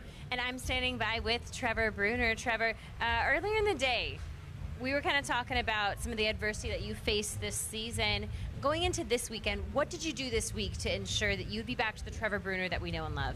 It all just comes back to just putting the fun back into it. And, this week, kind of took a break from being so serious and putting everything I have into my training and just a strictly business mindset, and just put the fun back into it, and got back to go riding bicycles with my buddies, and you know, just going and visiting the lake, listening to some music by the lake, and just relaxing. And you know, it's really seemed to help me today, just kind of stay in the zone and put everything kind of on the back burner. Trevor, this year you and I have kind of discussed how challenging it has been to go from being a top 3 podium kind of guy to the adversity you faced this year. What has been missing in your program this year? I don't know if it's really anything's been missing. I think it's just, you know, I got this Estenson ride, and you know, I feel it's the best team in the paddock. So I really put a lot of pressure on myself to go above and beyond for everything that I can do for my body and for my bike, and just everything to try and put my best foot forward. And actually, in the end, I think it kind of hurt me because I was putting too much pressure on myself and getting in my own head, and instead of actually just putting the fun back in it and getting back to my roots of racing motorcycles because it's fun. Getting the fun back in the program. Trevor, thank you so much. And Colby, you know what it's like to race for this Estenson Racing Yamaha team, the prestige, but also the pressure. Yeah, and I feel exactly what he's talking about. You know, in 2017, I won the championship, and then 2018 was just not a very good year for me. I got so serious, and I took so much fun out of it. I kind of lost myself, honestly. I lost who I was and who I was, like what I wanted to be, and then I was able to, you know, bring the fun back into it. Like this year, you know, doing my own program was so much, you know, more fun. Like it was just me and my buddy in my van again. There was no seriousness. It just was all about me and him smiling. And that's why we started racing motorcycles, because it was fun. Mm-hmm. And like he said, you know, it's the prestigious team. Estenson's one of the best teams in the paddock, and when you get that, it brings a pressure with you. You can't let it tear you apart. Yeah, just like Larry Pager said, he comes out here because it's fun again. Yeah, and Dallas Daniels, he's a great example of, like, he's handled it so well, joining that team and not letting the pressure get to him. Second round, final round of qualifying. Mission Production Twins, sponsored by Vance and Hines. We're taking a look at the one. There's Corey Texter, the winner last weekend at Lima, second in the points, 1 point behind Jesse Janish. Janish on the 3360s, Nick Armstrong 25, Ben Lau 109, Billy Ross 68, Barnes. He was fastest in practice, fastest in qualifying, and that is no longer. We got a new top spot, 51, Cole Zabala goes to the head of the class, a 18.861, and also out there is the 96 of Cody Johncox, a fellow New Yorker out there. So Zabala laying down a quick lap. Yeah, and Corey's back on that other chassis again. He usually on a clay track like this, he's almost always on that C&J chassis, the red, white, and blue G&G bike, but he's on his own personal chassis again this week. And that's where you have to go with what feels best, right? Yeah, but maybe he's searching. You know, he was 6th or 7th in that first round of qualifying, and when that happens, you know, you're not quite happy with what's going on, so you need to try something. Just as I wrote the 51 down, the 68 impresses me again. He goes to the top spot, 18.833. That is the quickest lap we've seen in Production Twins. It was on that last lap by Ryan Barnes. I guess the moral of the story is if you don't text you back, you're going to the top. We'll see how many of the other riders start doing that. Barnes to the top spot. Zabala is second. Billy the Kid. Billy Ross won the Laconia short track. He's third. As group number 2 rolls onto the racetrack, 34 is Cameron Smith on the Royal Enfield. 43, James Rispoli. 15 is Mikey Rush. 77, Jordan Harris. 94 is Ryan Wells. 45, Shelby Miller. 22 is Harvitt. 16 is Wilson. And 30 is Brock Schwarzenbacher. The KTM is out there, the 43. We knew it was fast at the Red Mile. Struggling a little bit today. Yeah, and we knew it was good there. You know, it's all about straight line speed at a mile. He did, like, you could see the chassis wasn't quite as good through the corner as it was on the straightaway. And coming here, I kind of figured that might be an issue. You know, it's all about traction here, getting off the corner, but they don't have a bunch of time on that bike yet. This is the first time they've actually raced on a short track. Yeah, they said the first time they rode it was on a track similar to this, so that was their first time out. The first race was the Red Mile, 2 races actually back to back. This is the first short track, so it's a test of this motorcycle and a test of Rispoli as well. Yeah, and you see him sliding in the rear a lot coming on entry, and that's not something you want to do here because then you're going up the track. You're not able to roll through the corners, so you're losing so much on entry. But the chassis difference between what Barnes, so he's on a KTM as well, and he's sitting in first, and what Rispoli's on is so completely different. And Rispoli's running the very bottom of the racetrack. There's Mikey Rush. He's also dropping to the bottom of the racetrack in that 15 Harley-Davidson. It's good to see him back on the racetrack. He was back at the Red Mile, his first race back since his injury at the Charlotte Half Mile, and he's looked like he's feeling pretty comfortable on this Harley-Davidson. Yeah, it's great to see Mikey back. We both got hurt the same night, and even at Red Mile, he kind of yanked his leg, so it's good to see he didn't hurt it there. And this is something that, you know, he's a good short track rider. He's on the Harley. He doesn't have a lot of time yet. Me and him were talking on the phone about how he's not perfectly comfortable yet. It's going to take a little bit because he's been on the 450 for so long. Mikey's best lap so far on the 15 bike was a 19.259 as the checkered flag comes out here in group number 2. This will wrap up our qualifying. So unofficially, Barnes has been fastest in practice and fastest in both rounds of qualifying. So Barnes will be our top spot, our top qualifier held the pole on the first semifinal with a 18.833. That was the last lap we just saw in that group number 1. That's pretty impressive. Golden Zabala second, Billy Ross is third, Ben Lau is fourth, and Jesse Janich is fifth. So I believe Kristen Beats down there with the singer of the national anthem from last round. Kristen, who do you got? Yes, I have Hayden Mees with me now, the newest singing sensation in the American Flat Track paddock. How was it singing the national anthem in Lima, little girl? Good. You did such a good job. People were crying. You made them feel something. Was that special for you? Yeah, do you want to do it again?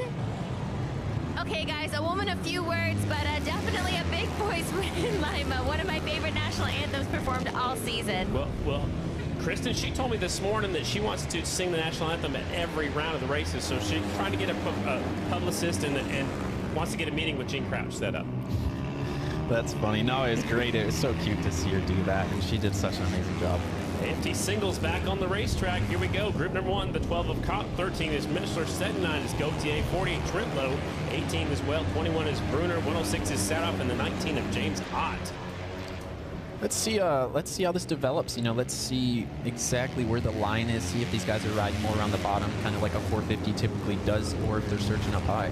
Well, Cody Kopp, you know, he's been able to just grab a handful late in the last few rounds. This one, got to be more throttle control, more smooth with that right wrist. Yeah, and no, his bike looks really good. It looks really smooth here. A big thing is so coming into turn 3 here, you can carry a lot more speed than you can coming into turn 1, because turn 1 gets really tight as you come in, where 3 is kind of more of a sweeping, like you're starting the corner almost coming out at 2 because you turn the whole back straightaway and you can carry so much speed in the 3. With that big arcing, you know, back straightaway in turn 3, do you have time to reach up and grab a tear off? I know there's not very many being used out here tonight. Yeah, it's mainly just dust, so you can almost just do kind of like the wipe thing like we saw with Shayna last week, but it won't be blurry then, it'll just be dusty.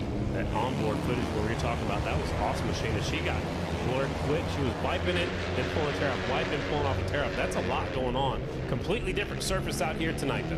Yeah, no, that was a great view to see that. Oh, man. Gautier gets a little upset there. Bruner just about ran over the backside of him. Bruner was quickest in the first round, and he's quickest again that last lap as he caught up to the 79, 19.00. What is it with this last lap stuff?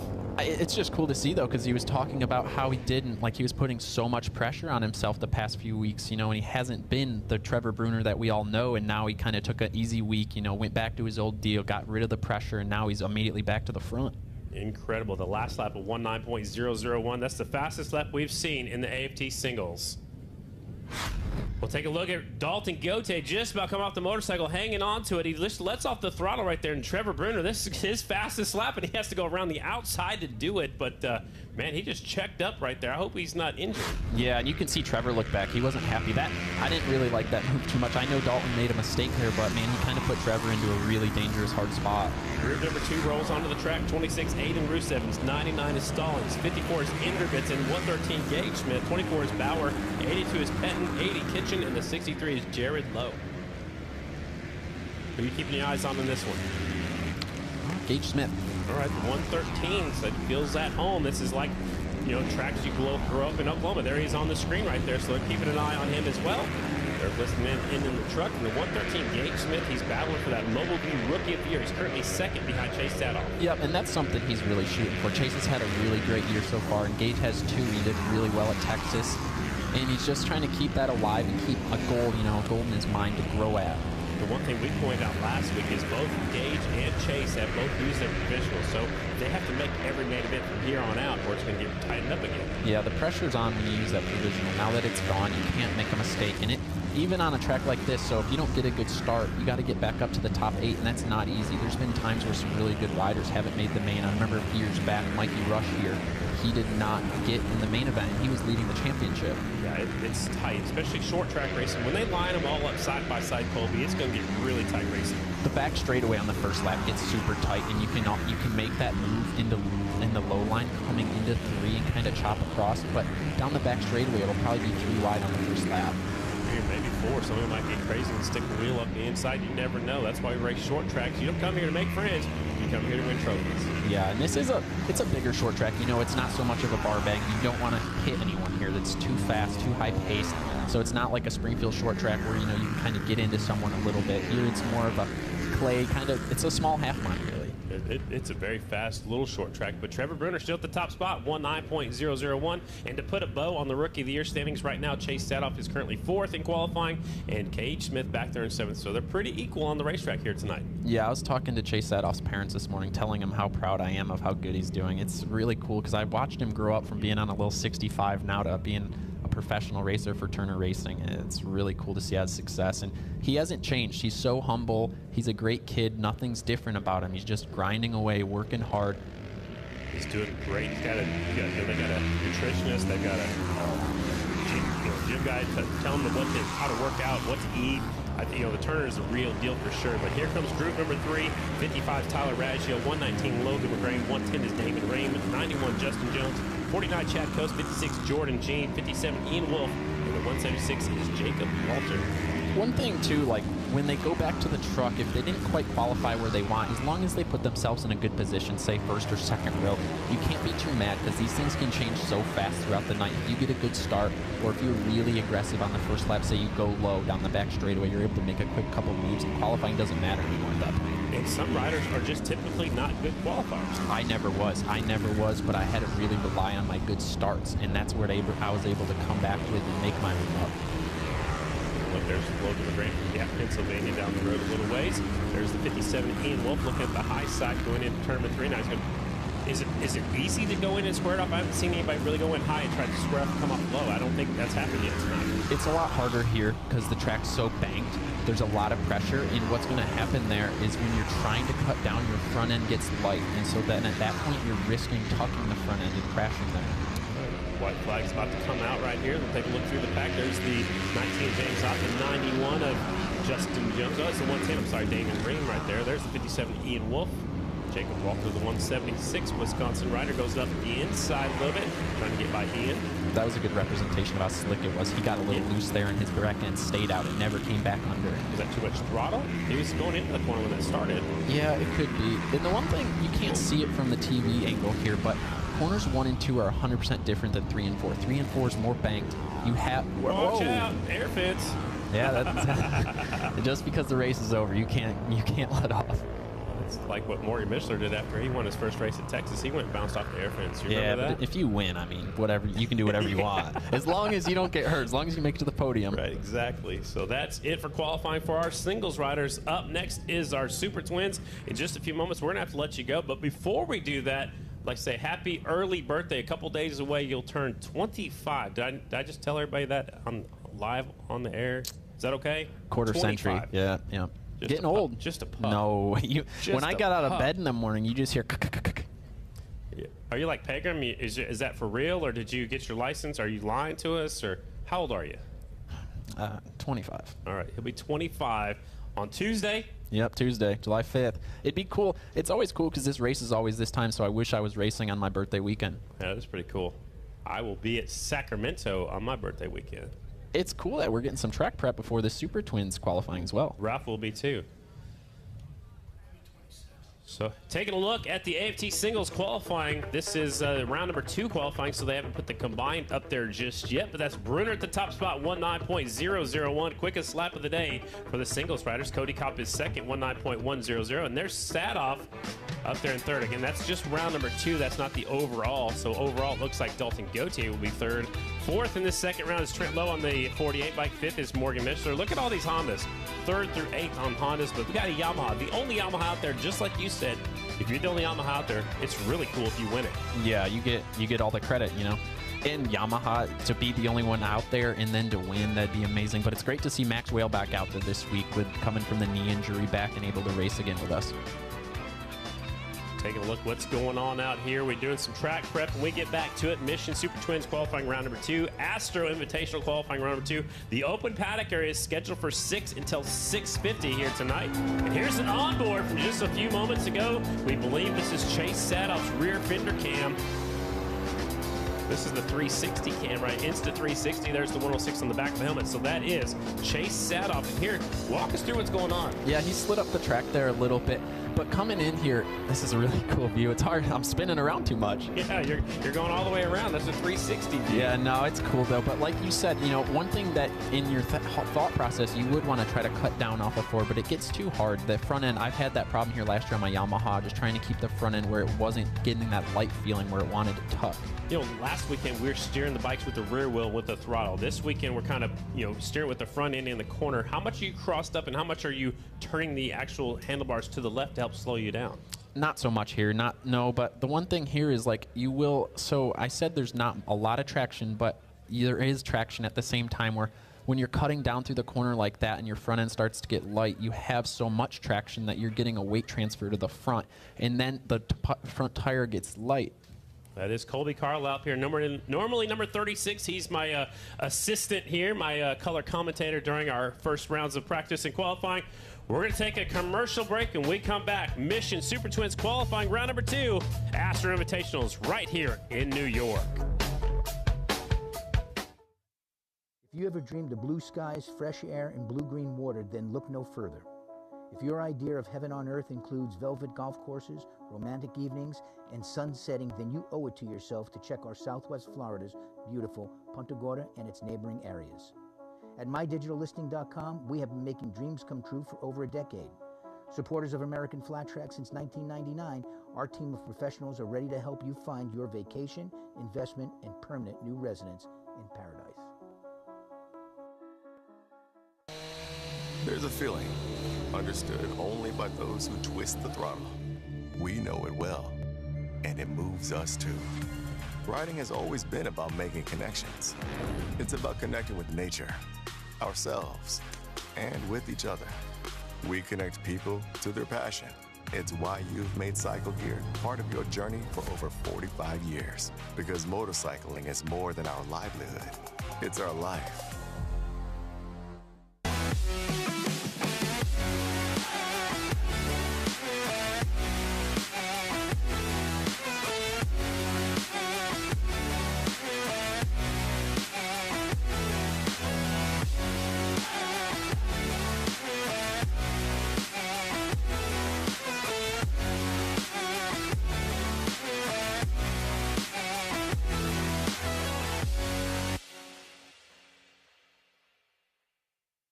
From the flat track to the strip to the street, it's ARP fasteners for your bike. If it's for show or for go, ARP makes the highest quality and most dependable fasteners with strength for performance and good looks. The speed demons of American flat track racing trust ARP for maximum clamping force that leads to victory lane. When failure is not an option, it's ARP-bolts.com, no matter what you drive. Our main event tonight, we've seen multiple lines, draft passing, should be really exciting, so here we go. Oh, this is spectacular. Here in front of a huge crowd in a key race. Hey, Washington State race fans. Progressive American Flat Track is back in the state at Castle Rock Race Park on Saturday, August 13th for the Castle Rock TT. Get your tickets now at AmericanFlatTrack.com.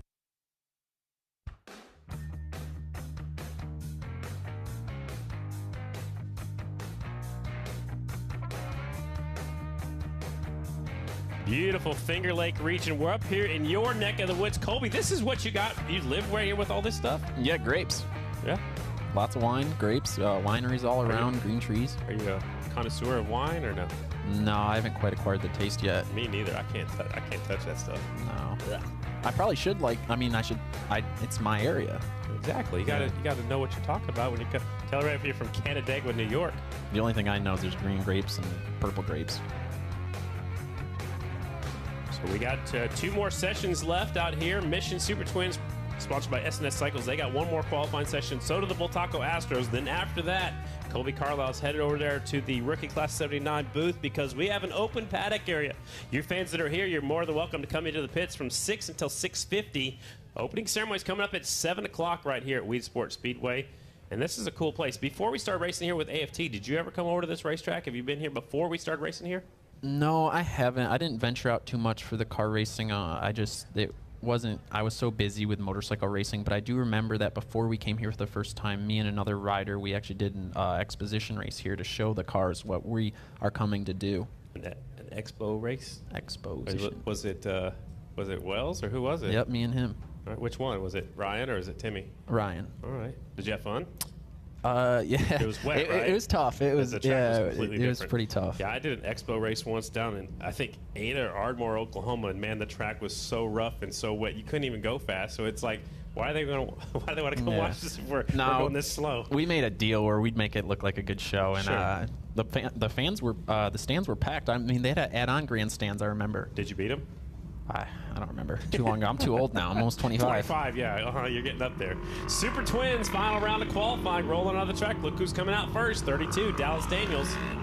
He's back there about 6 in that first round, so he's going to have to step it up. Yep, let's see what the Yamahas can do here. The Indians are looking really strong right off the bat, which is cool to see. You know, everyone's been having a tough time with the restrictions. No one's been happy that's been on an Indian, and everyone on the Yamaha's been happy because they've had the success. Actually, J.D. Beach is in 7th. Dallas is in 8th after that first round, so I was a little bit off. But Jared actually pointed at Dallas and told him to go first, but it looks like Breyer said, yeah, I'll take the lead from here. Breyer's not scared to show the way around. No, Breyer's been doing that all day today. He's been going very fast. Dallas, obviously smart to get behind him, see where he's going. That team's obviously made some changes, the Yamahas, so that's not where they want to be, and that's not where they've been all year, so they're going to figure it out. Did you enjoy riding for that team? Yeah, it was a good time, you know, especially when I could get that pressure off and I felt comfortable and I wasn't worried about, you know, being on a specific big team where I just was out there riding a motorcycle. So these bikes in the Super Twins class are running way up the racetrack, a lot different than the singles riders were just out there. They were more down towards the bottom. Right there, you saw Jared come out still in that dark brown stuff, and I think that's kind of what they're searching for is that dark brown stuff, but it's so far up the racetrack now. For the fastest way around, the 32 is right there on the backside of the one. Bike's catching him right now in a hurry. As the one got in front of him, 32 is trying to keep him right there in his sights. Jared Meese at the top spot. And that last lap by is a 1.8. Now it's a 1.8.652. His last lap is the fastest. So Meese is on a roll. And Jared was down low there in turns 1 and 2, where this lap he was up higher. So I wonder if he's going to be able to feel that it was faster down low and move back down there, or he's just going to follow Breyer. And you're going off the seat of your pants right now. There's nobody telling you what to do. So you're just going out there and just going by what you feel. Yeah, and you can always feel that a lot of the times. You can tell if your bike's getting good traction off the corner and if that's going to be a good line. That was the quickest lap here in qualifying is the number 1, 1.8.652. Brandon Robinson right there second at 1.8.875, bringing the momentum from last week. Breyer Bauman third, Davis Fisher fourth, Van de Kooi. So again, the top 5 Indians. We got Yamahas back there 6th, the Harley in 7th, the Yamaha in 8th. Yeah, odd. It's kind of like more so what you would have saw last year with the Yamahas and the Indians. It's going to be different though. The track's going to develop throughout the night. They're going to restart it with some more moisture in it before we go actually racing, and the teams are going to go back and look at data and see what's available. So we got one more group to go here before we have our little break in the action. It is the Bultaco Astro Invitational. So here comes the 2 strokes. Well, 2 smokes coming out. You see smoking as they come on the racetrack. Quite a bit. Take care of the mosquitoes over there in turn 4. Yeah, they do. I do need to ride one of these. Maybe now that I'm getting older, I'm not sure what the age requirement is on this, but I'm getting older. I'm, you know, not racing professionally right now, so maybe I can get on a Bultaco. There you go, get some seat time. Completely different motorcycle. They are definitely purpose-built flat track racing machines from Spain, built back in the 60s and 70s. Riding right around the bottom too. They don't quite have to go searching up there. It might be too far for the Bultacos to go all the way around the top. The shortest way around is probably the fastest way as Charlie goes up the racetrack just a little bit in 3 and 4. That's Charlie Roberts, 64. He was fastest in practice and fastest in the first round with a 20.279. Now we go even faster, 19.804. Was he holding back? I don't know, but he's only 0.8 off of the 450s. Exactly. And the track's slower now than it was then. He's going to apply for his AFT license. You watch. Probably race the Bultaco in it tonight. There you go. He might. He would try it if they'd let him. 23, Lance Jones just was on the screen for just a second. We go back out front to Charlie. There's Lance Jones, the 23.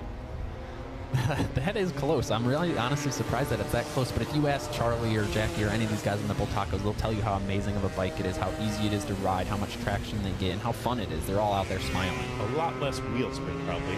Yeah, a lot less power, I'm assuming. Yep, so you got to really rail through the corners, keep the momentum up as the white flag's already out for Charlie Roberts. 19.804. Here's a look back. There's the 61. Chris Weiss right behind is the 95. Steve Flack. Maybe Jackie's holding back a little bit right now. He doesn't want to show Charlie all his cards. Well, you don't win anything for being the fast fault, though. No. Not the bragging. You got bragging rights, but that's about it. So the 64, 19.804. The checkered flag's coming out. We'll take a look through the pack. There's the 101 Pistol Pete DeSantis. He's from Solvay, New York. And that 101 Bultaco, he races every year down at Daytona Bike Week. I see him sometimes at Amateur Nationals. He runs a lot of the all-star races. Yeah, and it's cool being this close to home. You know, a lot of these people had to travel quite a ways to get here to the New York, but for Pete, it's right down the road. It's not far away, and he's probably got a few fans and family here. I said all-star races. I meant the Steve Nace Racing Series. What I meant, not necessarily the all-stars, because they don't have the old vintage classes. But he goes to a lot of those races too. But that is it for qualifying for all of the classes. Again, we have 4 classes here today. We have an open paddock area, and that is from 6 until 6:50. And at 7 o'clock is opening ceremonies. Right after opening ceremonies, we'll get into our semifinals, our challenge races, and our main events, 4 main events here today. Colby Carlisle, thanks again for stopping by the booth. Have a happy birthday, and have fun meeting all your fans over there at the Rookie Class of 79. Yeah, everyone come over to the Rookies Class of 7910. I'll be over there signing autographs, and I've got some number plates for sale to help me out and help the charity out. Every dollar. And they got raffle tickets for that beautiful XR poster. And, yeah, thanks for having me in the booth today, guys. I really appreciate it. All right. Again, Colby, thanks for coming. We appreciate it. Have fun seeing all your fans over there and signing autographs, and we'll talk to you real soon. Thank you, guys. All right. If you're watching for free at home, it's time to switch on over to fanschoice.tv and get ready for tonight's action. Again, we got opening ceremonies coming up at 7 p.m. Eastern. Again, if you're here with us, 6 until 6:50 is the open fan walk. But again, if you're at home, it's time to switch on over to fanschoice.tv. I'm Scott Dubler. That was Colby Carlisle. When we come back, it'll be opening ceremonies. Ralph Shaheen's going to join us up here. Here comes some free T-shirts for you fans that are with us. Whoa. Let's see the T-shirts. They're shooting them into the crowd. I don't know where they're at. The crowd's catching them right there. I think they missed a few of them. Special thanks to American Honda Progressive Insurance for giving us some T-shirts to throw in the crowd. And it looks like she caught herself a Mission T-shirt right there. So when they come out with that Honda Talon, look for the free T-shirts, all kinds of free stuff. We're going to take a short break. We come back at 7 o'clock. Opening ceremonies right here from the Mission New York Short Track, sponsored by Mad Max Indian. Mobile View has been providing state-of-the-art LED video screens to sporting and special events throughout the U.S. and Canada since 1999. We use our vast experience of thousands of events to help guide the process of finding the right size screen to help make your event a memorable experience for your fans and sponsors. With over 300 World Championship titles,